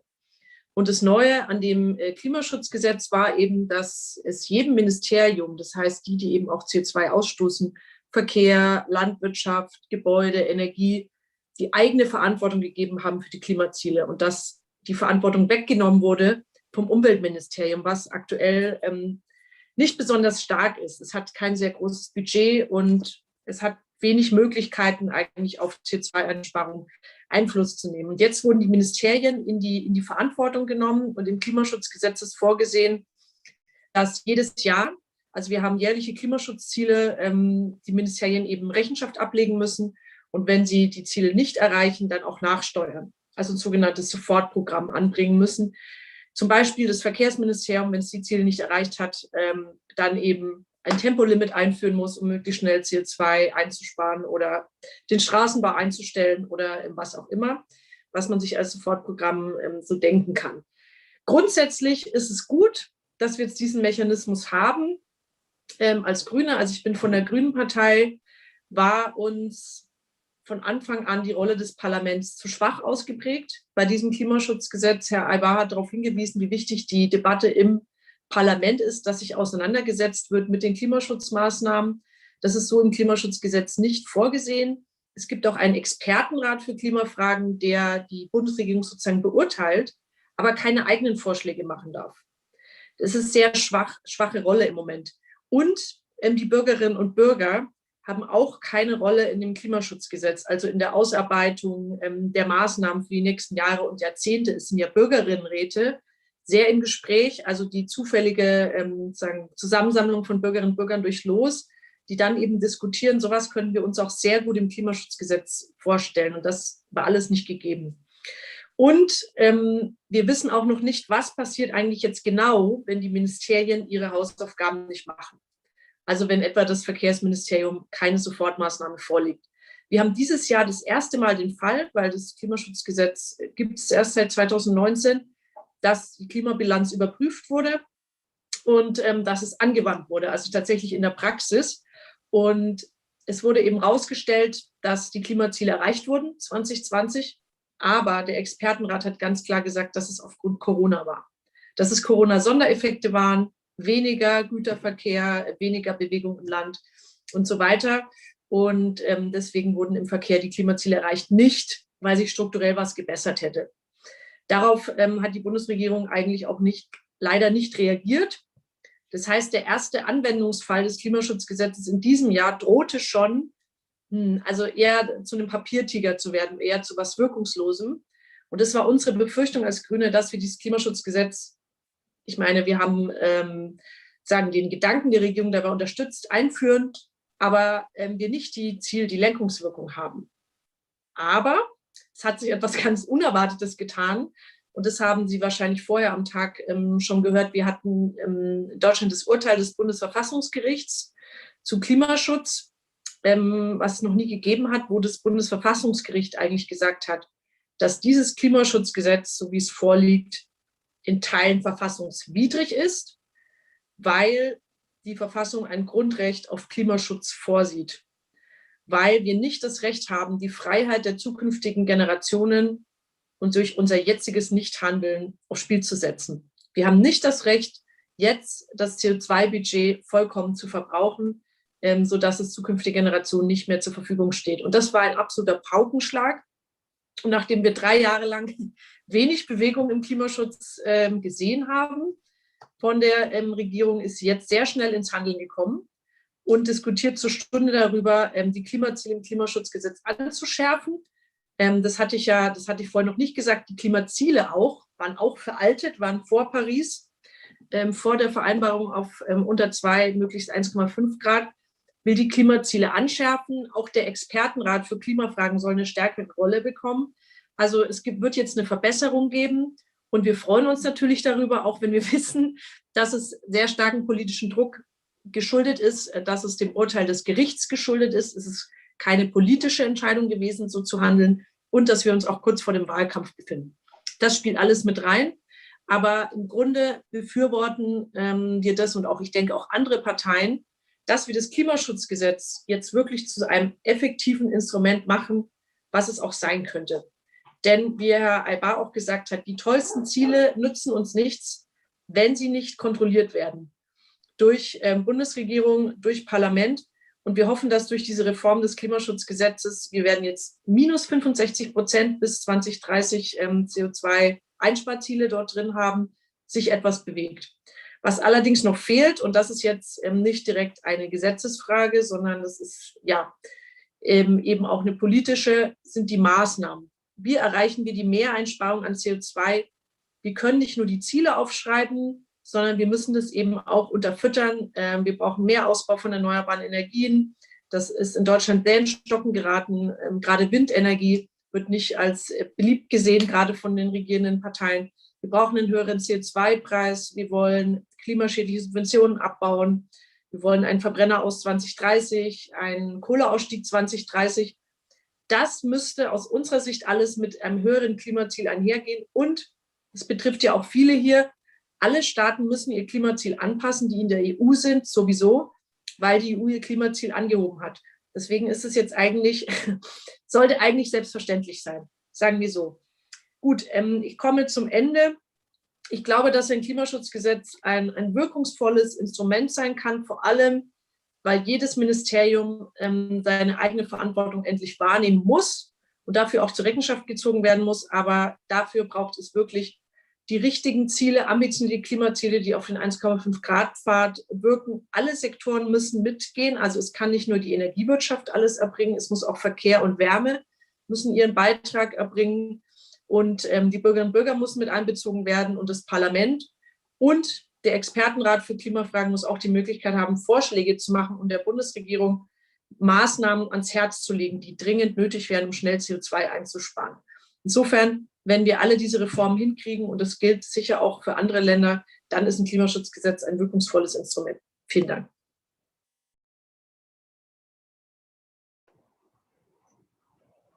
Thank you very much, Lisa. I would not take much time and go directly to the next speaker, which we're very honored to have here, Baroness Heyman, former Lord of Speakers of the House of the Lords, co-chair of Peers for the Planet. Thank you very much, Baroness. Thank you, and I'm really pleased to be here today. I think it's a fascinating discussion, and particularly interested to be able to follow Lisa and Raphael, and I hope maybe to pick up on some of the themes that they've spoken about.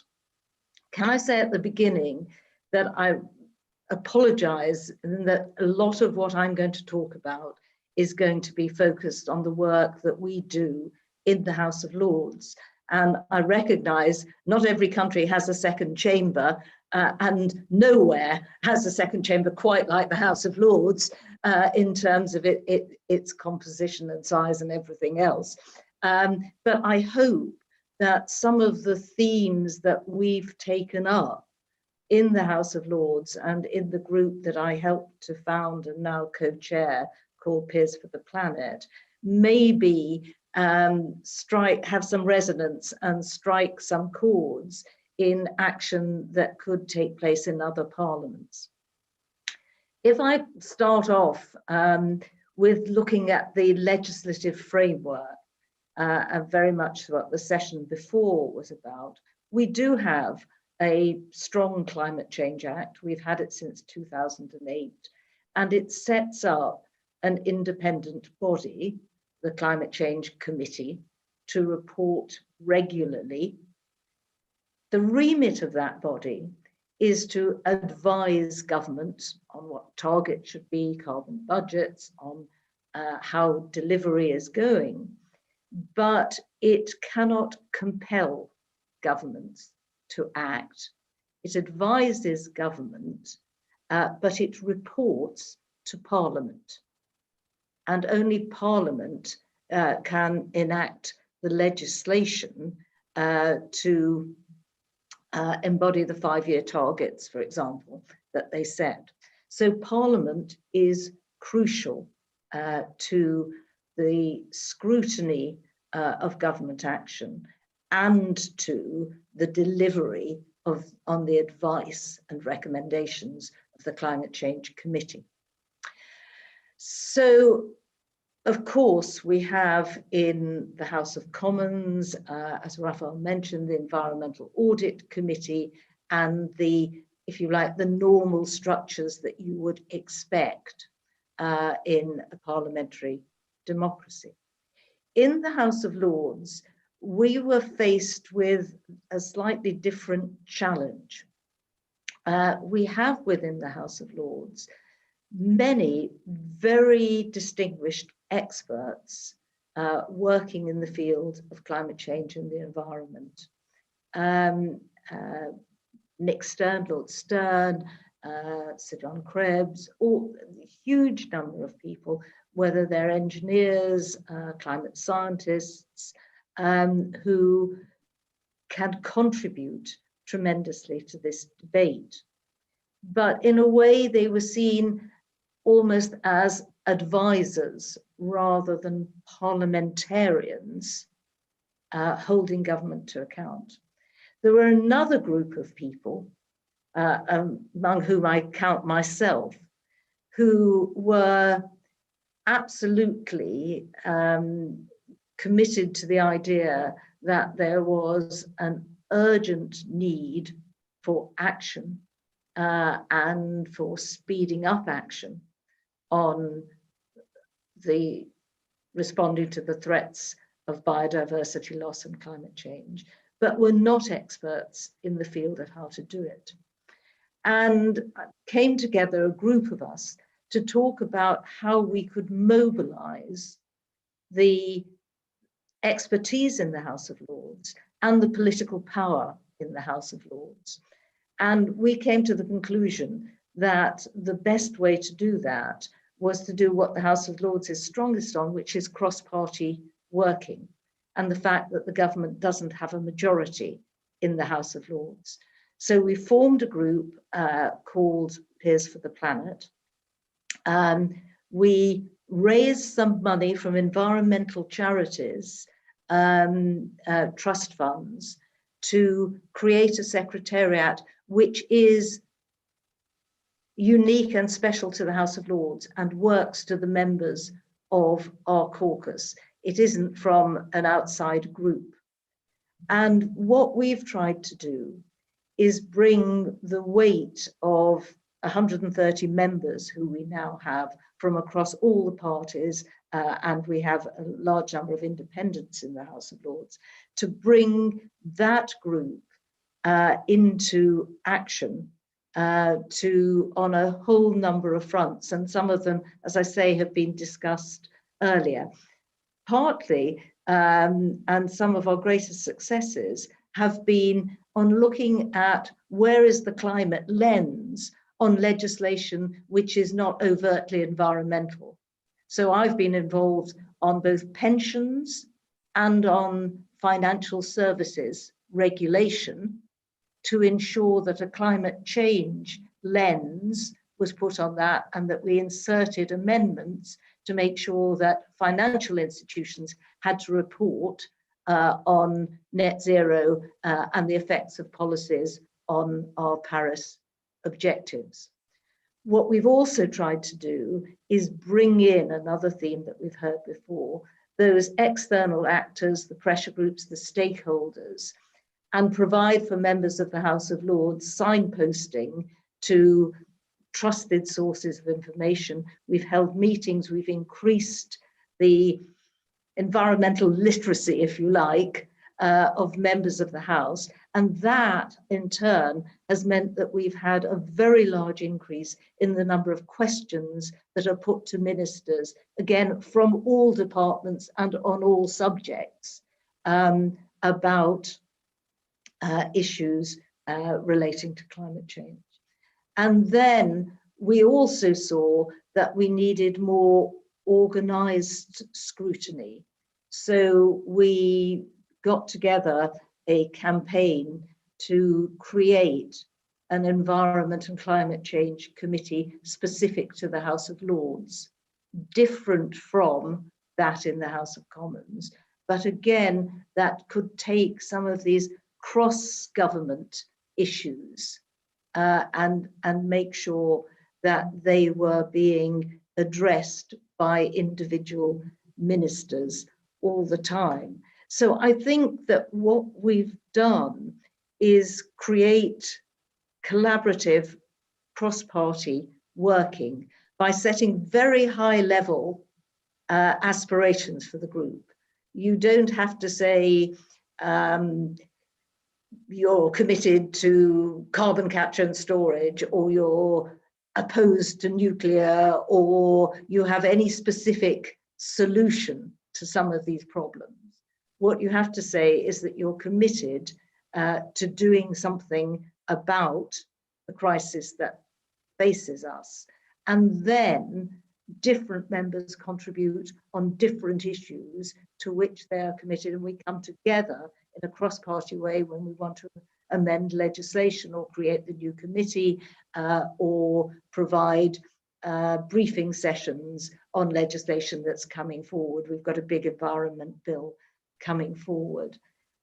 So I think what we feel is that right at the beginning, we were formed nearly 2 years ago. We were still on a campaign to raise awareness of the urgency and the importance of these topics. I think we have seen a sea change in understanding, and part of that is the fact that we're hosting COP26. We were hosting it last year, and now we're hosting it this year. So there has been a change in the rhetoric, a change in the understanding, but we still don't have a climate change, a climate lens on all policies. And that's what we need, whether it's planning or domestic heating or transport or financial services, that we need to have that climate lens change on everything. And the other thing is just, to echo what Lisa said, I think we're moving from the rhetoric of the need to tackle these issues and moving even from the need to set targets and understand the scale of the challenge to delivery. And to understanding what will work and making sure that we implement that. I think I'll stop there because I know we're short of time, but very happy to answer any questions. Thank you very much, Baroness Hyman. Indeed, I think we learned from the previous session that the UK example is very inspiring to all parliaments around the world. So thank you very much for sharing it again. And now we have time for the Q&A part, and we will try to answer a few questions. So to all the participants, please, I encourage you to write down your questions in the Q&A box. And please, if you have a question to a particular speaker, just indicate who are you asking it to. So I see that some of the speakers of the previous session are kindly answering questions which we received, which is really great. And I just have one which could be related not only to the legislation, but also to the oversight role of the Parliament. I will read it out, and maybe, I don't know if Raphael, Lisa, or Baroness Hyman would like to answer. So can you give an example of advice for advocating for climate change legislation in a country which is struggling to overcome poverty, employment crisis, pandemic, and other issues, which puts the climate and environment on the lower end of the priorities for the politicians and the public?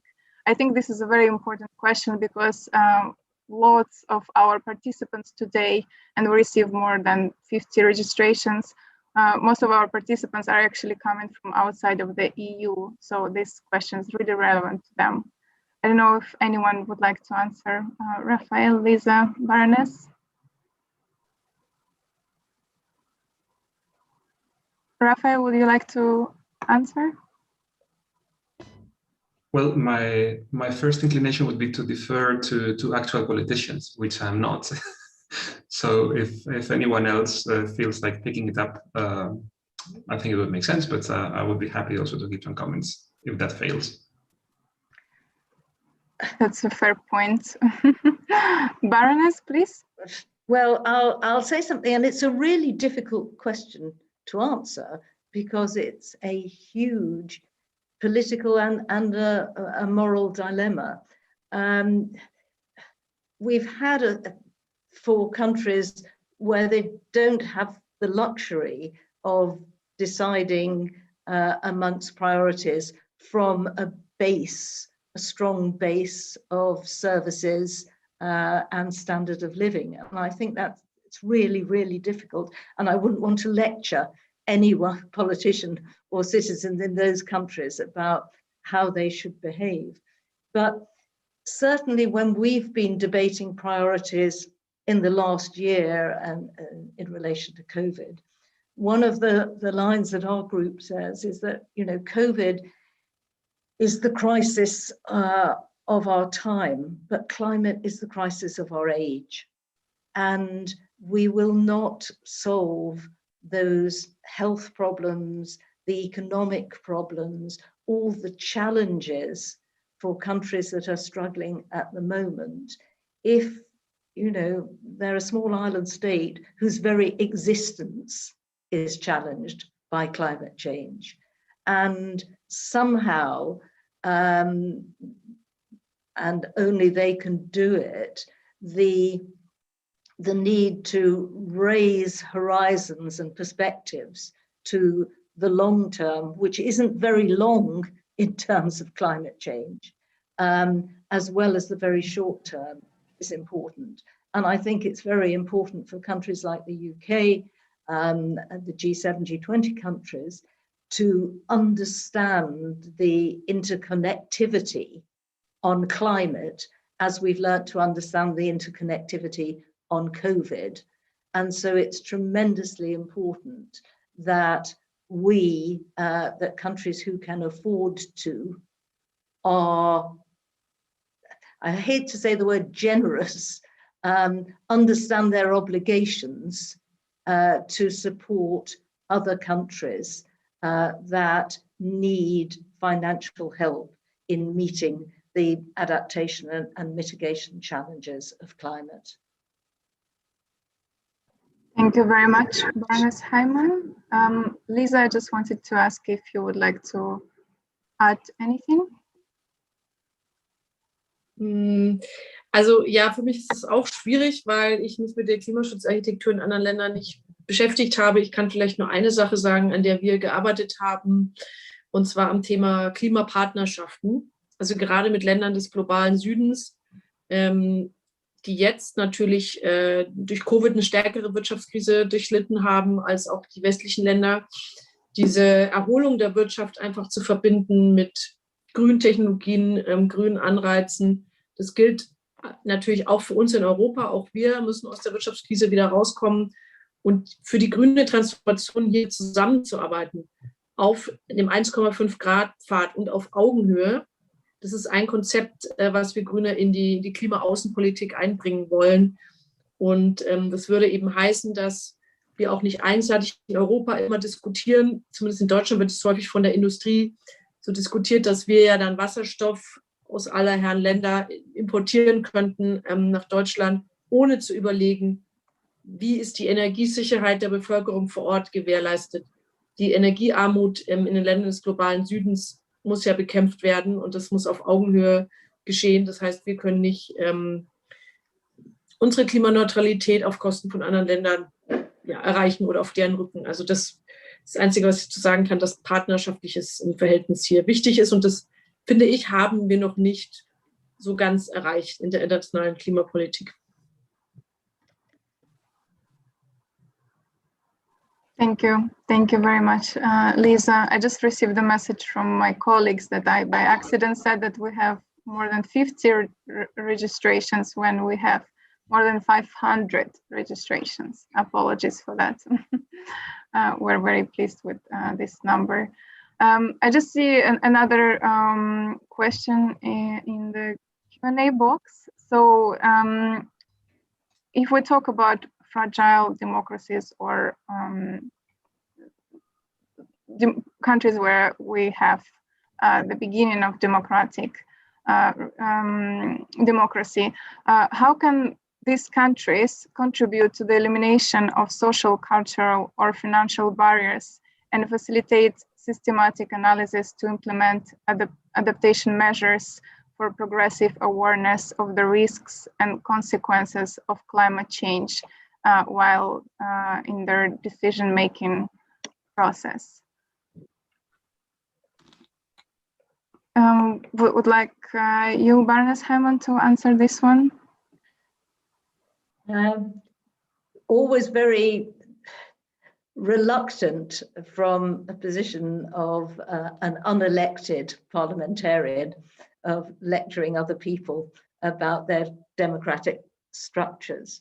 But I do think, you know, there is the opportunity to skip a generation, if you like, just in terms of understanding of the importance and the fundamentals of climate change and scrutiny and integrating it into policy, because it is about future generations.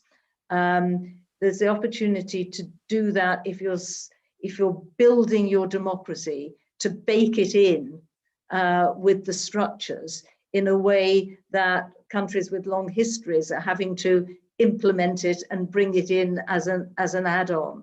So I think thinking about climate and climate justice throughout the setting up of those structures is really important. And it's an opportunity, as I say, just like, you know, you're not having landline telephones in Africa. They've skipped a whole generation and into mobile technology to do something parallel in terms of democratic structure. Thank you very much. I'm sure your advice is very much appreciated. I know that some of the speakers have to leave at the end of the session, so I will not take much more of your time. So dear Raphael, Lisa, and Baroness Hammond, thank you very much for your time and your excellent presentations. We're very happy to have you here. We will move on with the program. So on the occasion of the conference, we at Inter-Pares asked parliaments around the world to share good examples and initiatives they have introduced to tackle climate change challenges. As the result, we would like to share with you this virtual exhibition video, which highlights some of the examples we received.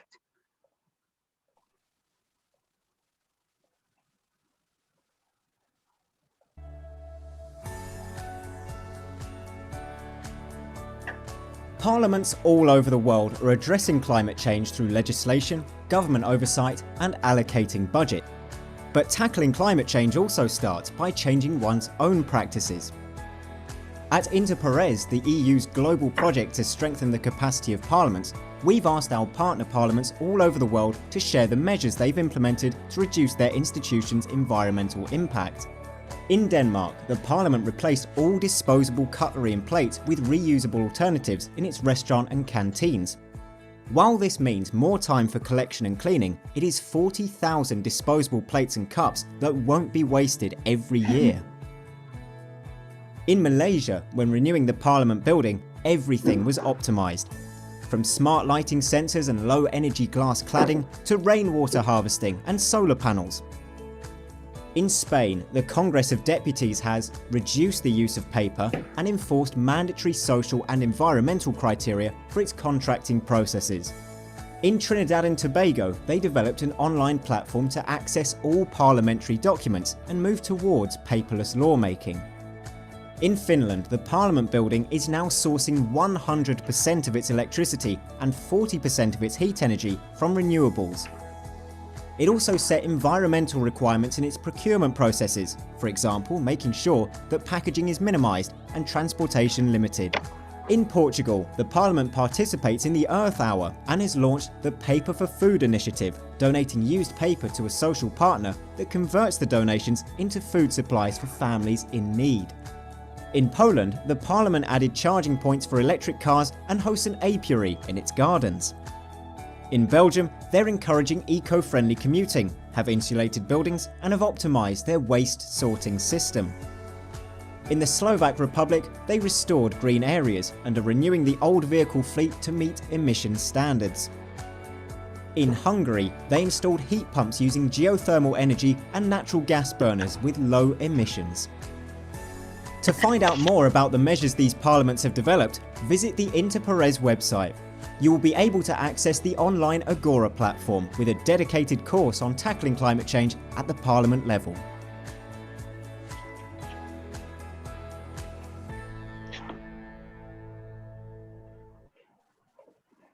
So we thank all the parliaments for sending these examples to us, and of course we appreciate all the initiatives that they have, and we hope that they will be inspiring for all the participants today and beyond. And I also would like to use this opportunity to thank the amazing Inter-Pares team for their incredible work on putting this together. These are not all the examples we received, and more examples can be found on the Inter-Pares website, and link will be shortly available in the chat, so please feel free to check the Inter-Pares website for more examples we received.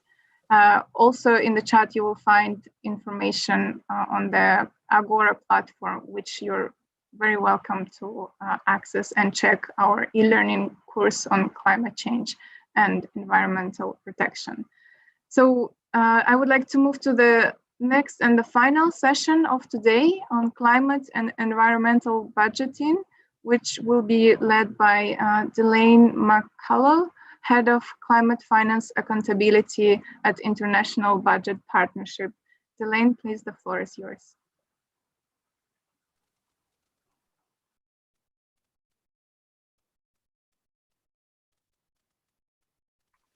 Thank you. I forgot to take off my or unmute myself. Thanks, Elena.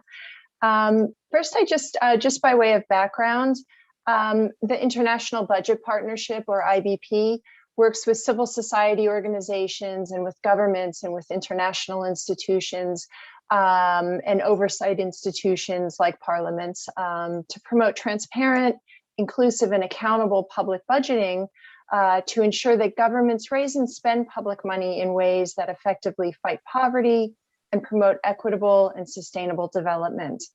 And we've recently embarked on work that supports climate-related budget accountability, because the climate crisis, by threatening the natural systems that our lives and our economies and our societies depend on, is simultaneously an environmental issue and an economic issue and a developmental issue.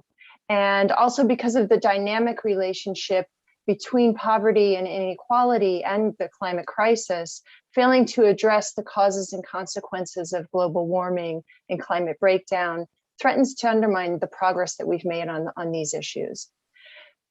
So in order to convert the considerable public climate finance being mobilized into an effective response to the climate crisis and avoid losses from maladaptation or significant management challenges or leakages, countries need to have in place strong and accountable formal public finance management systems that produce and execute appropriate and credible climate-related budget policies and ensure adequate and independent oversight. But climate-related public finance governance doesn't happen in a vacuum. These formal systems are most effective when they're embedded within robust accountability ecosystems in which state and non-state actors, civil society, media, academia, technical experts engage in various public finance planning and policymaking, execution and oversight processes to ensure that public money that's budgeted for climate action is actually being spent efficiently and effectively and achieving the desired outcome and reaching those who need it most. As the people's representative, the legislature has a major role in holding government accountable for its actions, including its climate change responses. Parliaments must not only balance the power of the executive, but also ensure that the budget reflects the priorities of the nation. Moreover, in many contexts, those who are more powerful or privileged often have direct access to and disproportionate influence with government. And in these contexts, parliaments may be the sole formal means for the rest of society to actually influence policy and oversight. Thus, greater legislative involvement in the budget and in climate-related budget policies in particular, including efforts to bring citizens and civil society and others into the process, can contribute to more inclusive budgeting that responds better to public needs and priorities. And an essential point to make here is that constitutionally, in all countries, the legislature is the keeper of the purse. The budget must be enacted by Parliament before the executive can begin spending. However, as I'll discuss, their ability to exercise this power is determined by the political system, which largely the determinant of their amendment powers, access to information, and independent research capacity. So parliamentarians can contribute to strong policy choices, monitor execution, and ensure that governments are held to account in many ways throughout the budget cycle. During formulation, they can provide the government with input on policy priorities and hold debates on the pre-budget statement. They may also be able to draw on their relationships with civil society groups and technical experts to help them to provide inputs on climate impacts in regions, on at-risk groups or sectors, as well as potential solutions.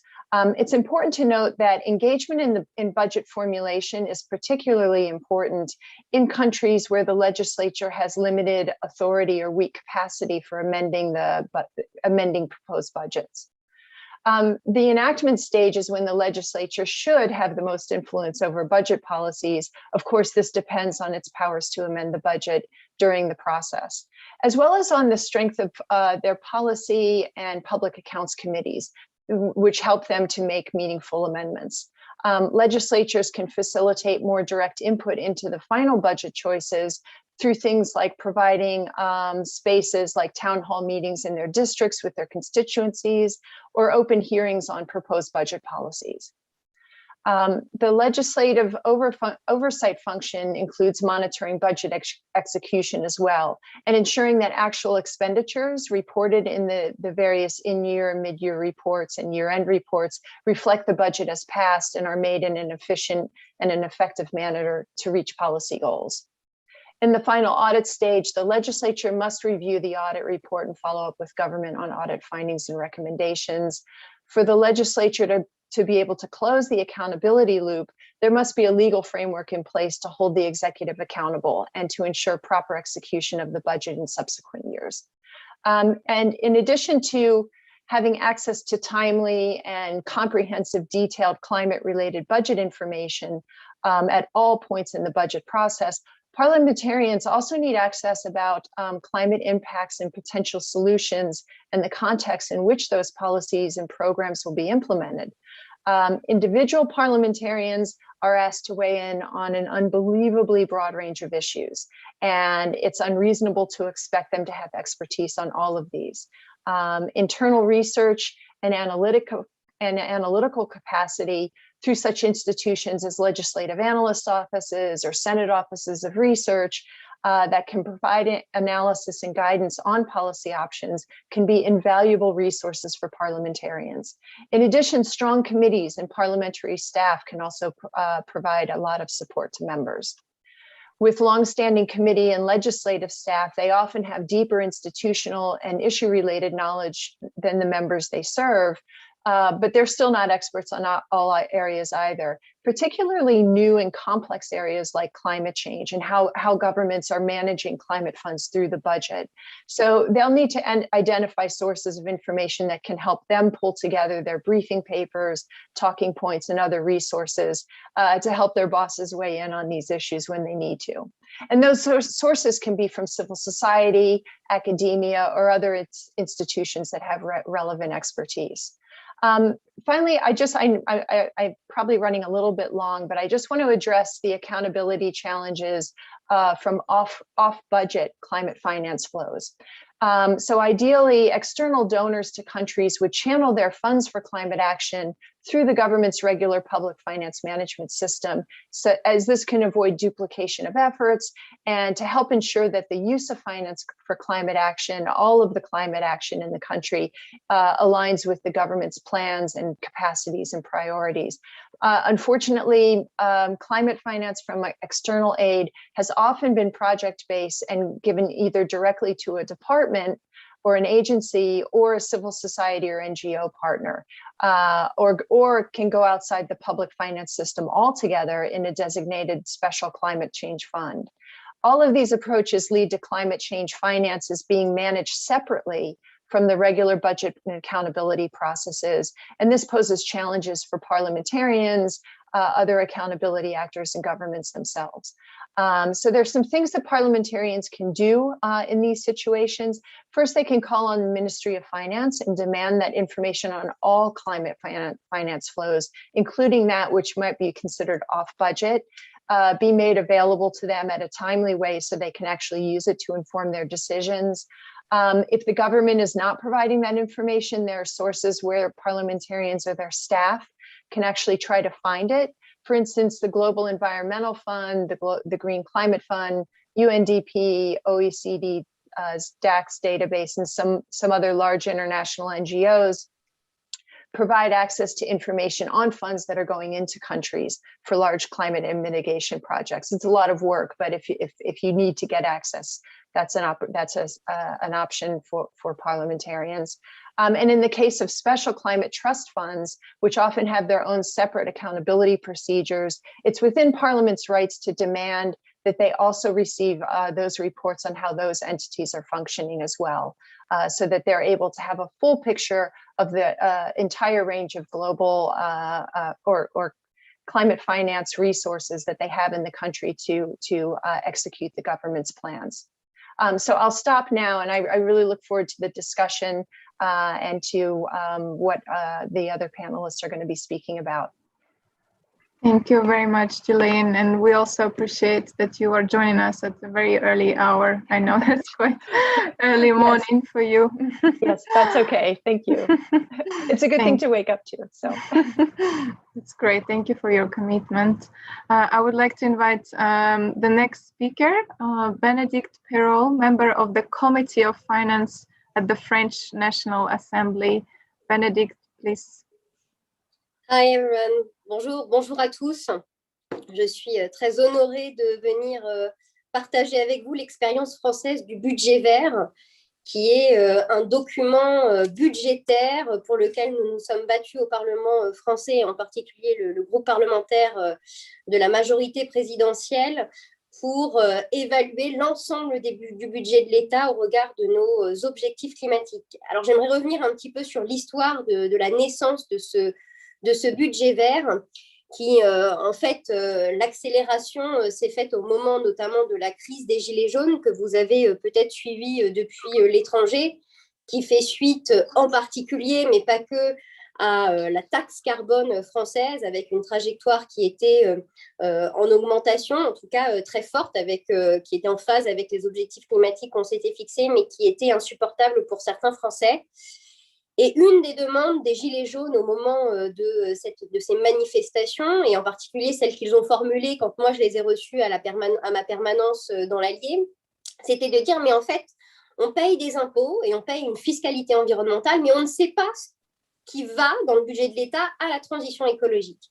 Et donc, la première étape, ça a été de voter un amendement en loi de finances pour 2019 pour qu'il y ait une annexe budgétaire qui répertorie l'ensemble des dépenses qui vont à la transition écologique dans le budget de l'État. C'est-à-dire des dépenses qui ne sont pas uniquement celles du ministère de la transition écologique, mais peut-être des dépenses qui sont, par exemple, dans le ministère de l'Agriculture, le ministère de la Recherche, mais qui accompagnent des transitions écologiques. Et donc ça a été le premier travail qui a été fait. Ensuite, et parce qu'il m'a semblé que ce n'était pas suffisant, et parce que le budget est aussi un outil politique très puissant pour appuyer toutes nos politiques climatiques, et parce que le parti pris, alors mon parti pris personnel, mais aussi celui du gouvernement français, c'est de dire, nous, on ne veut pas affecter, par exemple, une fiscalité écologique à des politiques de transition écologique, avoir finalement un budget annexe. On veut que l'ensemble du budget de l'État français se verdisse. Et donc, pour ça, il ne faut pas uniquement qu'on identifie les dépenses qui sont vertes et qui vont à la transition écologique, mais qu'il faut qu'on fasse un exercice d'évaluation complet du budget de l'État pour regarder les dépenses qui sont favorables, mais aussi défavorables à l'environnement, et peut-être aussi parfois neutres, parce qu'on n'arrive pas à les classer dans une case ou dans une autre. Et ça, c'est un travail qu'on a engagé maintenant depuis la fin d'année 2020. Là aussi, j'ai déposé un amendement là dans un autre texte pour que nous ayons une annexe budgétaire qui soit un document de présentation, donc de classement des dépenses, donc de toutes les dépenses de l'État en fonction de nos objectifs environnementaux. Et j'aimerais revenir sur cette notion d'objectifs environnementaux parce qu'on aurait pu faire le choix d'évaluer les dépenses de l'État au regard de nos objectifs climatiques. Et donc, c'est-à-dire sur un seul axe de tous les objectifs environnementaux avec un référentiel qui serait l'accord de Paris. Or, et je me suis beaucoup battue pour ça, il m'a semblé plus utile au regard des objectifs environnementaux et de notre combat collectif en regard de l'environnement, qu'on évalue les dépenses de l'État, mais au regard de 6 axes. Et les 6 axes, je vais revenir quand même dessus précisément parce que ça me semble important. Il y a 6 axes au regard desquels sont évaluées les dépenses de l'État français. Il y a la lutte contre le dérèglement climatique, il y a l'adaptation au changement climatique, il y a les gestes par rapport à la gestion à la ressource en eau, à l'économie circulaire, à la gestion des déchets, à la lutte contre les pollutions et à la biodiversité. Et donc, ça veut dire que le budget de l'État, chaque dépense, chaque programme, pour en tout cas ce qui concerne la déclinaison du budget de l'État français, est évalué au regard de ces 6 axes. Et donc, comme ça, on a vraiment une vision à 360 degrés sur l'adéquation des dépenses françaises au regard de l'ensemble des objectifs environnementaux et cette vision à 360 degrés. Alors, vous pourriez me poser la question de savoir à quoi sert finalement en pratique ce budget de l'État. Alors déjà, c'est un outil politique parce que les Français nous demandent d'être exemplaires. On demande aux Français d'être exemplaires et donc il convient à l'État d'être exemplaire en matière de transparence et aussi d'évolution de comportement en faveur de nos objectifs climatiques. Il s'agit aussi d'avoir un document d'analyse partagée, déjà au sein du Parlement français, mais aussi avec la société civile. Nous avons des ONG environnementales qui sont très actives en France et c'est tant mieux parce qu'elles nous challengent en permanence, mais c'est un document aussi duquel elles peuvent se saisir, elles peuvent le critiquer aussi dans sa méthodologie et on a eu un premier exercice lors du budget pour 2021. Donc, il n'appartient qu'à nous, finalement, de le faire évoluer à la fois sur les référentiels qu'on a choisis et puis sur le classement de certaines dépenses. Et puis, il s'agit aussi de faire vivre ce document, c'est-à-dire que chaque ministère et donc chaque ministre s'approprie ce document et nous propose des trajectoires de sortie des dépenses qui sont marrons et qui sont défavorables à l'environnement.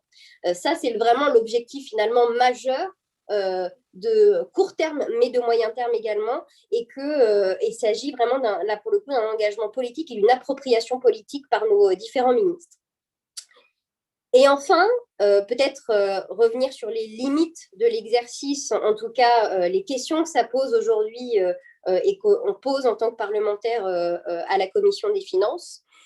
C'est à la fois le référentiel qui est choisi. Vous imaginez bien qu'il y a une méthodologie qui a été définie par l'administration, mais aussi en concertation avec que ce soit des think tanks ou des associations, mais l'administration a bien évidemment été prégnante et déterminante dans ce choix de méthodologie. Et des référentiels qui peuvent poser question. Si je prends par exemple l'axe climat, automatiquement, nous, on pense compatibilité des dépenses de l'État par rapport à l'accord de Paris. Donc stratégie nationale bas carbone dans la déclinaison française. Or, aujourd'hui, le référentiel choisi par l'État français pour déterminer si une dépense est favorable ou défavorable sur l'axe climat, c'est plutôt une démarche d'amélioration par rapport à l'existant. C'est-à-dire que si j'ai une dépense qui me permet d'améliorer mon bilan climatique par rapport à aujourd'hui, alors je le classe en vert.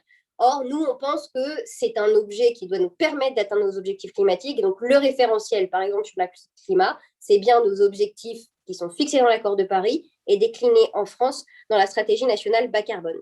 Il y a aussi des questions encore plus compliquées sur des dépenses qui peuvent être considérées comme des dépenses de transition, qui peuvent être favorables sur, par exemple, l'axe climat, mais défavorables sur l'axe biodiversité. Je prends, par exemple, le sujet des biocarburants. Le biocarburant, c'est une véritable question. Ça nous permet à la fois peut-être de limiter nos émissions de CO2 et en même temps, on va faire de l'accaparement de terres agricoles. Et donc, ça peut poser de vraies questions aussi de classement. Et une autre dépense qui fait discuter et qui aujourd'hui est classée neutre dans le budget vert français, ce sont les dépenses liées au numérique, puisque on sait qu'elles sont émettrices de CO2.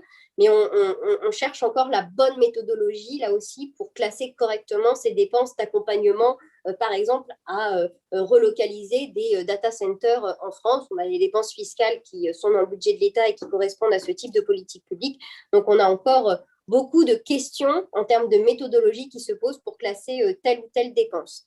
Mais vraiment, moi, je pense que c'est un outil d'avenir, c'est un véritable outil de transparence, un véritable outil d'évaluation pour les parlementaires que nous sommes en France, pour vraiment questionner le gouvernement sur sa politique environnementale à travers un prisme budgétaire et pouvoir interroger chaque ministre et pas uniquement le ministre de la transition écologique.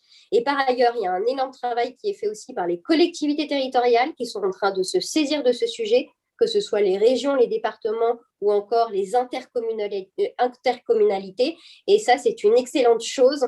Il y a une dynamique extrêmement puissante qui est en train de se déployer en France. Et j'étais ravie de pouvoir en partager un bout avec vous ce matin. J'ai été très générale, mais je serai à disposition pour, bien évidemment, répondre à vos questions plus précisément sur ce budget vert dans la suite de la discussion.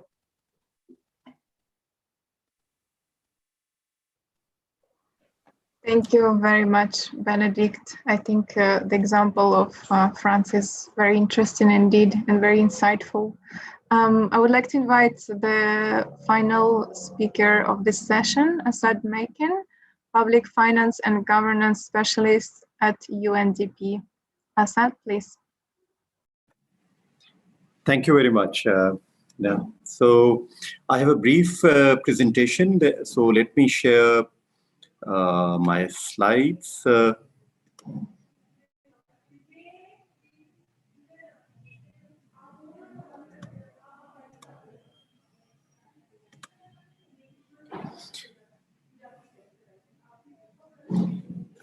Yeah, so UNDP has been working with the governments across Asia Pacific to strengthen the institutional and governance space and the PFM systems so that these countries can respond effectively to the climate change challenges. So as part of this endeavor with Sweden and UK support, the UNDP has taken a whole of society approach to make better and effective use of public resources allocated to climate change. So engagement with the Parliament is a critical component of this approach. And in addition to engaging this is in addition to engaging with civil society, media, and the research entities. So Parliament is seen both as a leader on advocacy for more resources and for holding the executive accountable for for resource allocation and utilization.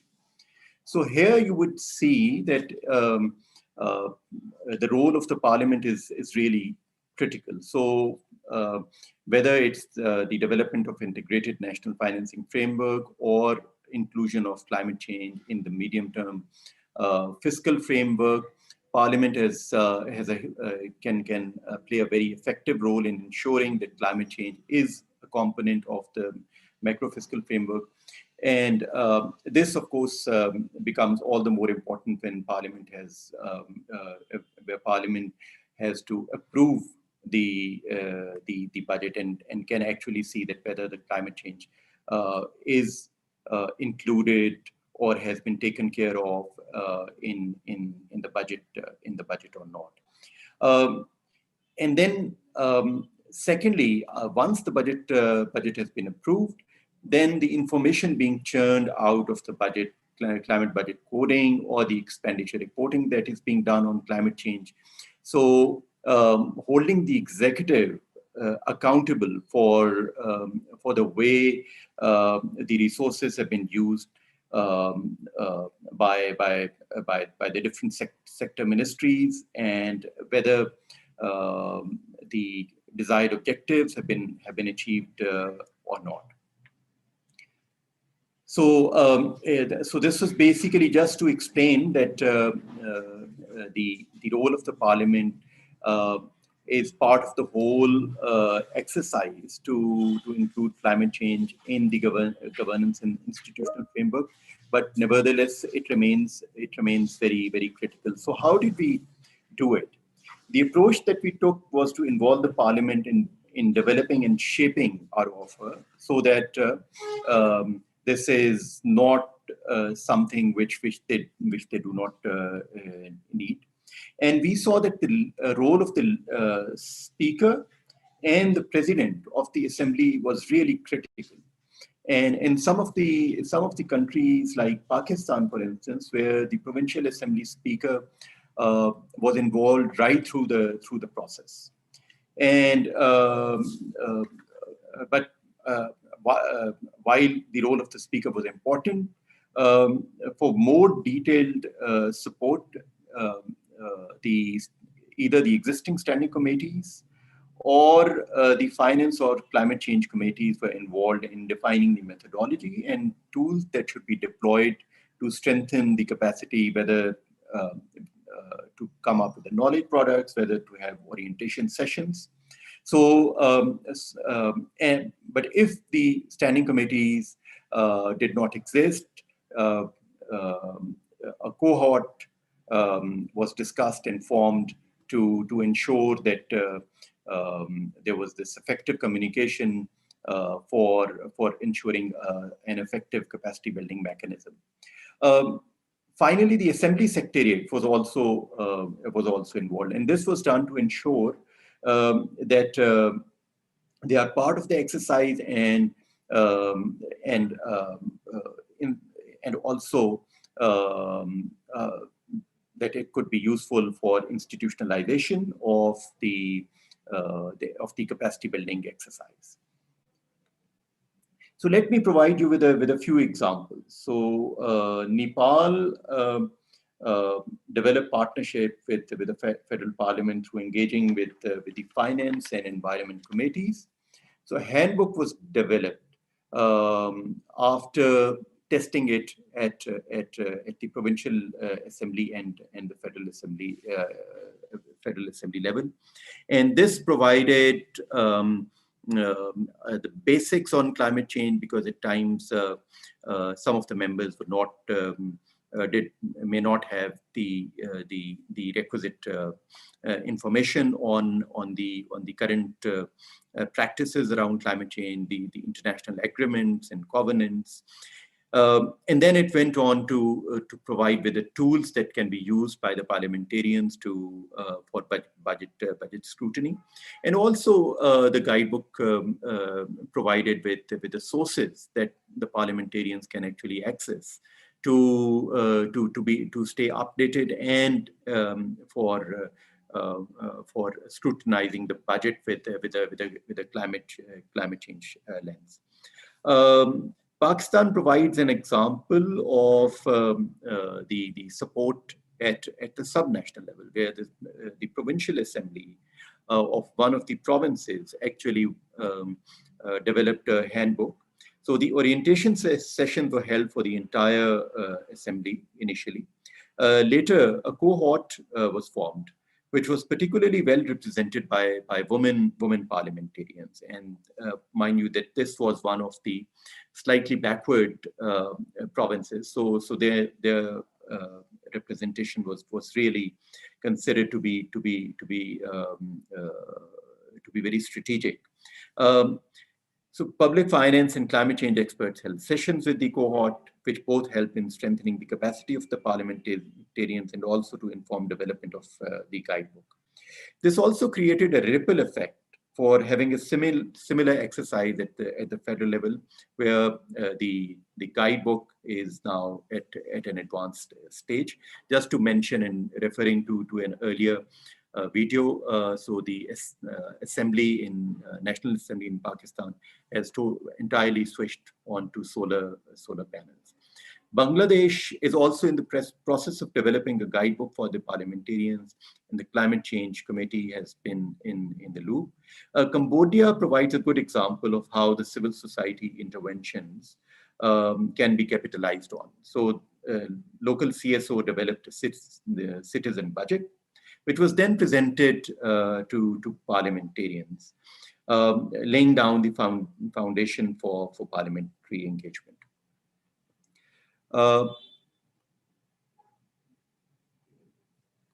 Lastly, what are the lessons learned? Because it's not an easy process. And this, the first point that I'll make here is the expectation management, because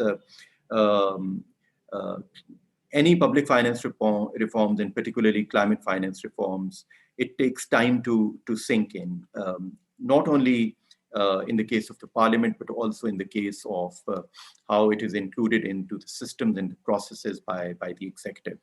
So expecting that the parliamentarians automatically start a very thorough process of both analyzing the budget with a climate change lens, and then holding the government accountable is something which will take time, and it needs a little patience, and it also needs capacity building.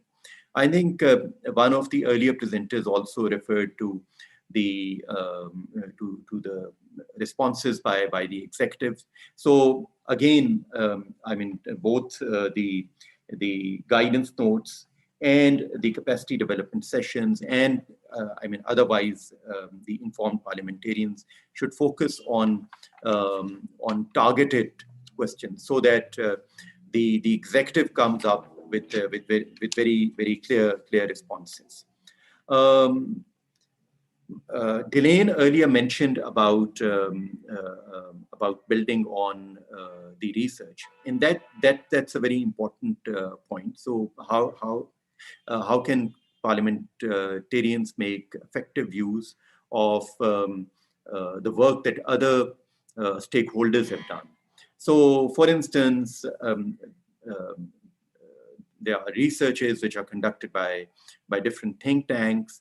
So how can they make use of those think tanks and inform and lead the executive on including those evidence and findings into the budget development planning and budget formulation process. And then it is also very important not to target only the treasury benches. It is also important to include the opposition, because one, you never know when the opposition benches are going to go on the other side of the house, but also you need to have this consensus when it comes to climate change. So a very coherent approach on having a clear position on climate change. And finally, the institutionalization of capacity building to ensure that knowledge remains embedded in the assembly, despite the turnover of the members. For example, climate change can be made part of the onboarding package. It can be made part of the structured training plans. So this is some of the examples of the experience that we have across Asia Pacific, and this is complemented by the work that the governments have been doing in Asia Pacific around climate change finance, where the ministries of finance have led the process. And we do feel that this is a cyclical process, and parliaments can play a very effective role in ensuring the effectiveness of climate change. Thank you very much, Alain. Thank you very much, Asad. It's really great to see so many great examples from all over the world and in all the countries you're working with. So I just would like to remind that now we have some time for the Q&A part of this session, and please feel free to type your questions in the Q&A box, and we already received several. I will start with the one which I would like to address first to Delane and maybe then to Benedict and Asad. So do you find that climate issues have actually become more of a focus in parliamentary work regarding budget in recent years? Are there any strong trends? Delane, please. Thank you, Elena. That's a really good question. So when several years ago, we worked with the UNDP team and Asad and his colleagues to take a look at the various climate finance accountability actors and what they were doing, including parliamentarians. And at that time, what we were finding in the countries, we did an assessment in 4 countries, Bangladesh, Nepal, India, and the Philippines. And at that time, what we found was that parliamentarians were, of course, aware of this issue. There was little support in terms of capacity. Many of the governments there were being supported through the UNDP to take on various climate-related budget reforms, like the climate expenditure tagging and climate change fiscal frameworks that Asad mentioned. And but what we were finding was that in general, the parliamentarians were not necessarily, they might be engaging if they were in specific committees on policy, climate policy, but less so on climate finance and climate budget monitoring. And in part, this had to do with the lack of accessible information. So the example that Benedict gave about the green budget and that being a tool is very useful. I think the trend is changing, and parliamentarians, because they need to address these issues, they're being asked to weigh in on them, are becoming much more interested and engaged in how they can play a greater role in the budget piece of the climate change response.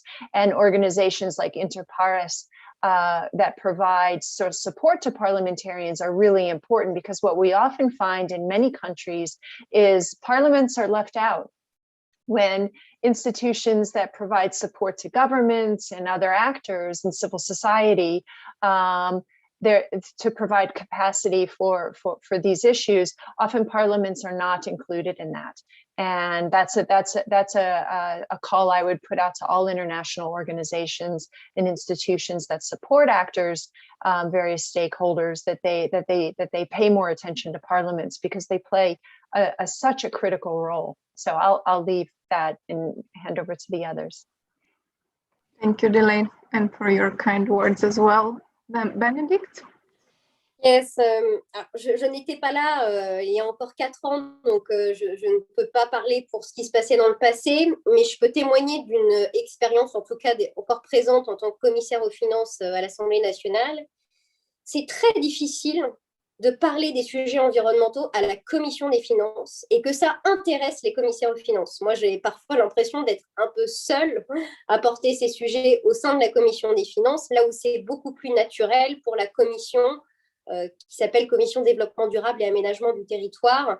Et comme souvent, on manque beaucoup de transversalité, on a beaucoup de mal à travailler ensemble, même si je pense que ça s'améliore parce qu'il y a des volontés individuelles de certains députés de vouloir travailler ensemble.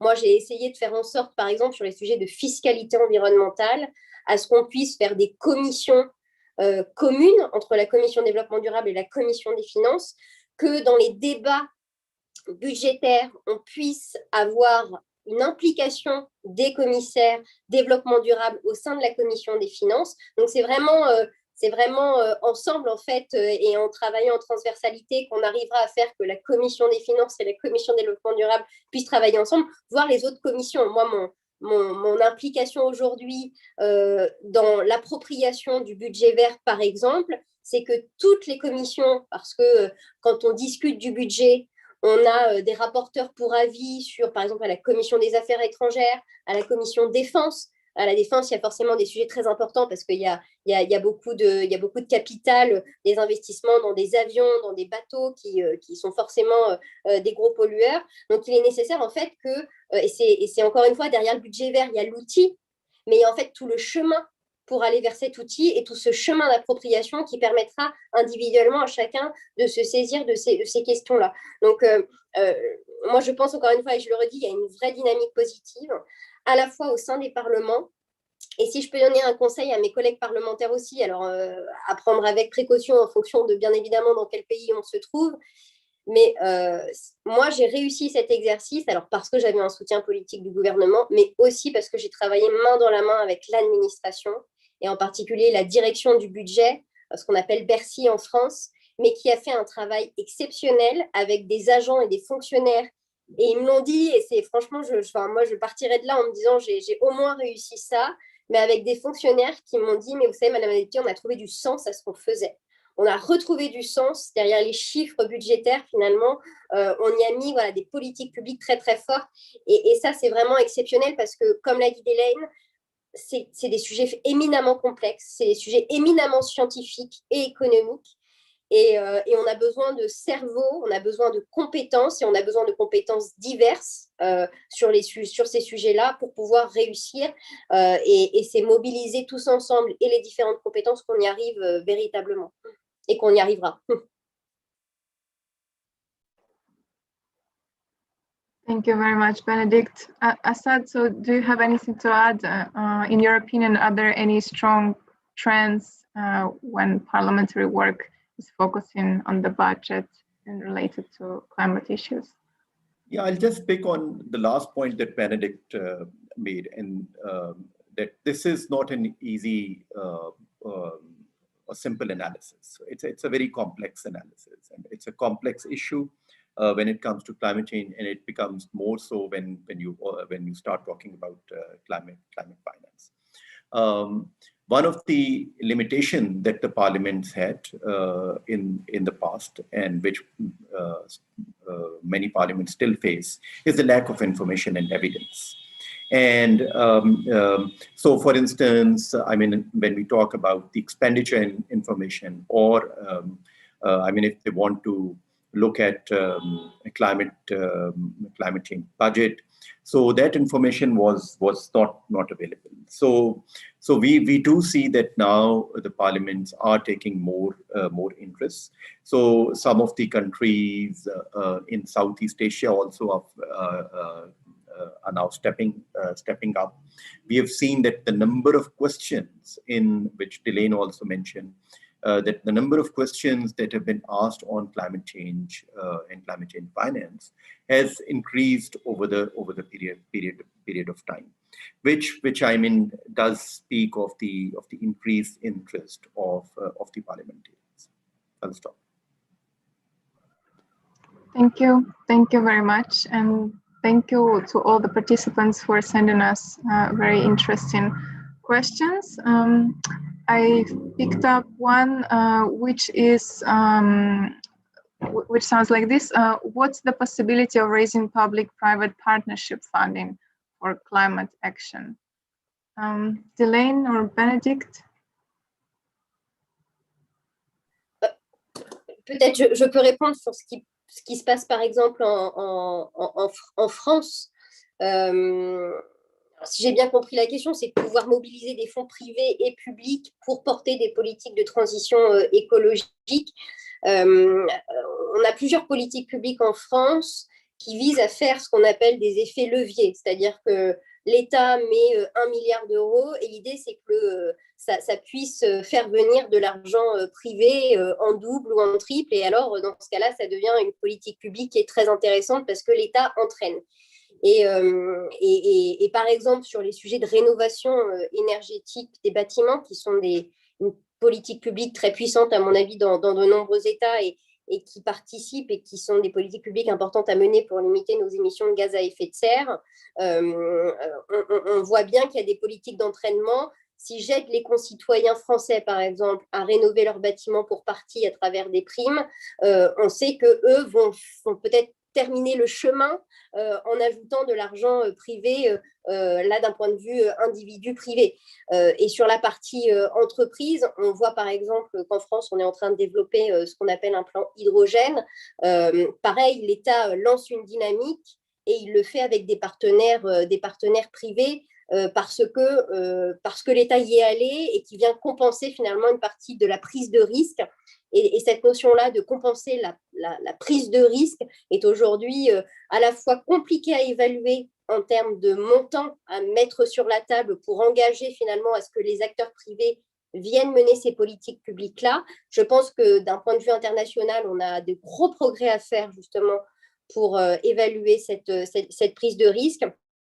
Mais concrètement, je pense que c'est vraiment, c'est vraiment politique publique par politique publique qu'on arrive à identifier ce que l'État doit mettre sur la table pour faire venir de l'argent privé. Et puis enfin, en France, on travaille beaucoup avec des entreprises, enfin des banques qui sont des banques semi-publiques. Je pense à la banque des territoires ou encore à BPI France, qui sont des acteurs bancaires publics qui viennent aussi mettre une partie de l'argent sur la table et faire un effet d'entraînement sur des entreprises ou des fonds privés. Donc, je ne sais pas si ma réponse est très, très claire, mais en tout cas, il y a plusieurs outils finalement pour faire en sorte que cet argent privé vienne investir là où l'État viendra faire effet levier.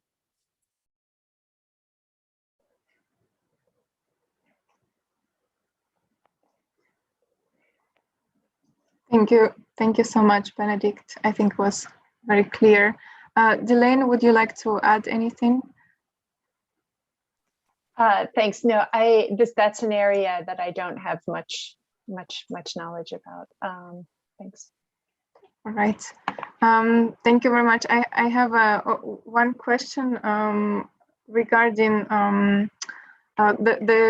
the Citizens Budget Committee, which Asad mentioned, I think was in Cambodia, because I know that many of the participants today are from different NGOs and civil society groups, including youth groups.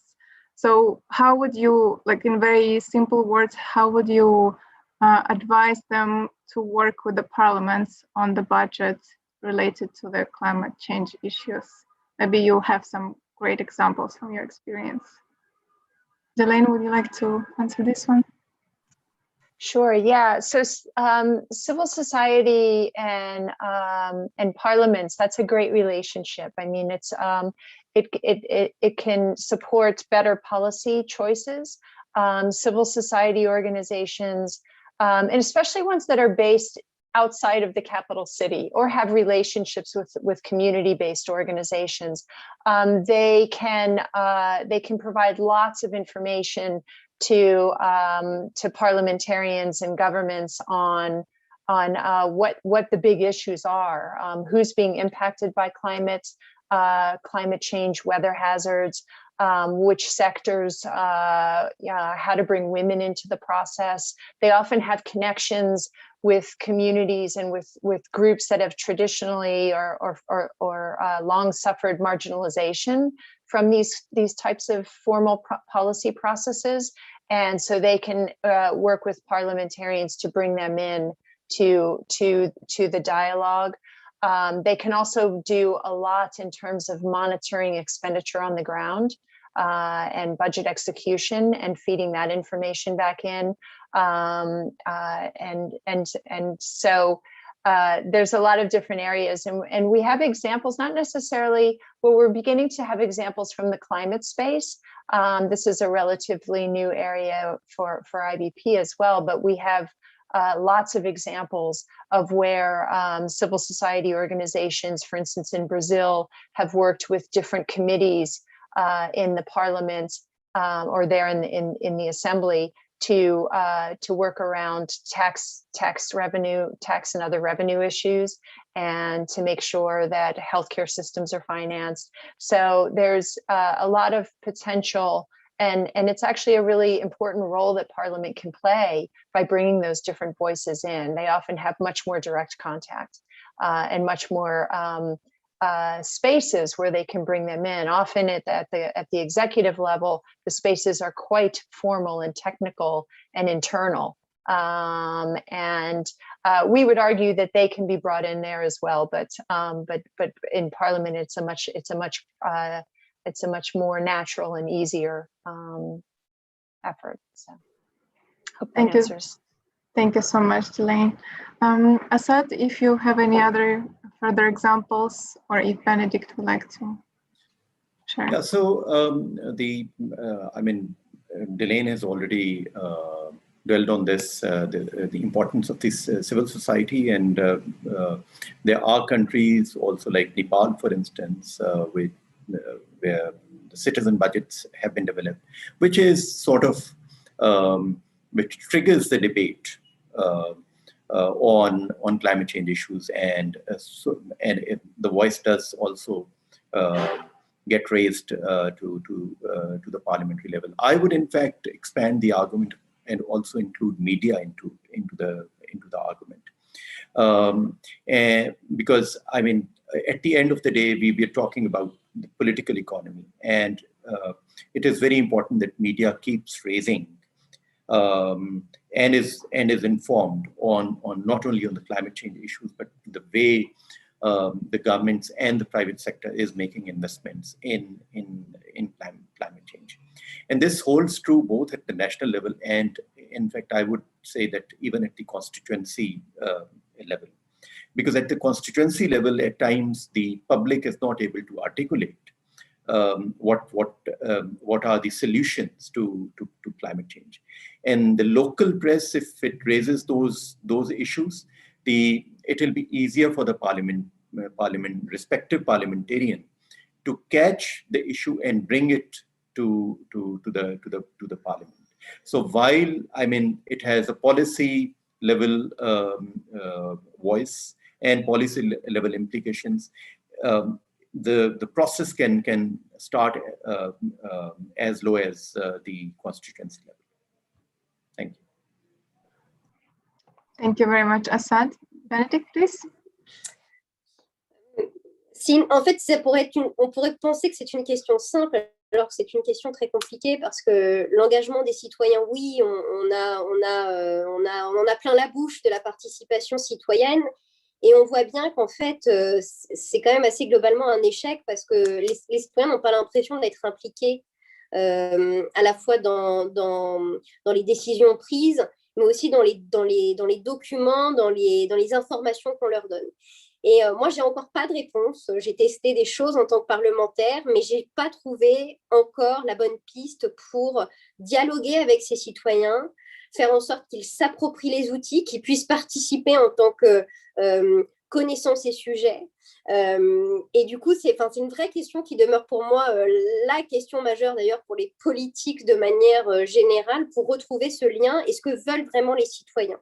Et c'est pourtant fou, je suis une parlementaire française qui vous dit ça, mais c'est vrai que pour moi, ça reste quand même un immense questionnement permanent. Les réseaux sociaux nous donnent l'impression, peut-être donnent l'impression aux citoyens d'être proches de nous, alors que j'ai l'impression qu'on s'éloigne en permanence. Ce dialogue, finalement, peut-être que la meilleure réponse, et moi, là où je trouve le meilleur dialogue, ça reste le dialogue physique, en proximité, quand je vais dans ma circonscription et que je vais rencontrer les citoyens et que je prends le temps, sauf que le temps, malheureusement, nous manque en permanence, mais que je prends le temps de leur expliquer. Pour l'anecdote, je me souviens quand j'ai reçu les gilets jaunes dans ma permanence, les avoir pris avec moi, je les ai amenés derrière mon ordinateur et je leur ai dit, mais parce qu'ils, dans tout ce qu'ils nous disaient, ils nous disaient aussi, mais on paye beaucoup d'impôts, que ce soit la taxe carbone ou autre chose, mais on ne sait pas à quoi sert notre argent. À quoi sert-il? Il part dans des pots vides de l'État. Et du coup, j'ai voulu leur montrer que l'information était disponible, elle est compliquée à comprendre, mais je les ai amenés derrière moi, derrière mon ordinateur, et je leur ai montré à quoi ressemblait le budget de l'État, comment on pouvait le lire. Et finalement, ils commencent à se dire, ah oui, peut-être que ce n'est pas si simple que ça, et peut-être qu'effectivement, ce n'est pas un grand trou vide que le budget de l'État, et l'État ne dépense pas comme ça, comme ça, comme ça. Mais vraiment, du coup, je pense sûrement qu'il nous faut beaucoup plus de temps, qu'il nous faut...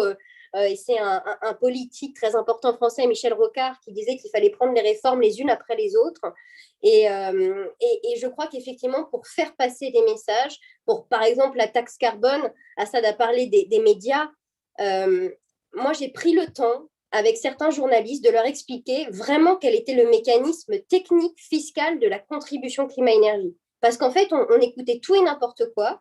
On avait l'impression qu'entre le 1er janvier 2018 et la fin de l'année 2018, la taxe carbone avait augmenté, alors que non. En fait, c'était les prix du gasoil qui avaient augmenté. Donc, on a fait dire tout et n'importe quoi à la taxe carbone parce que les journalistes, mais aussi pris par leur rapidité, n'ont pas creusé le sujet en tant que tel. Donc, vraiment, le temps, la proximité, le contact physique, moi, je pense que pour mener ces politiques publiques et convaincre que dans la vie, nos vies quotidiennes, ça doit changer, ça reste quand même les outils les plus pertinents et efficaces.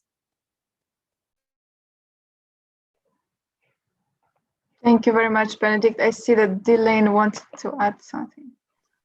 Yes, I just wanted to echo what Benedict just spoke about, that it is the ideal, and it's sort of this romantic vision of the activist citizen. But the reality, I mean, one of the reasons that IBP works more closely with civil society organizations is more as an intermediary. They are more likely to be able to have direct contact and engagement with citizens at different levels. And the example of the Gilets jaunes is perfect. What happens when citizens and their concerns and their needs are actually not accounted for in decisions, in this case around a carbon tax.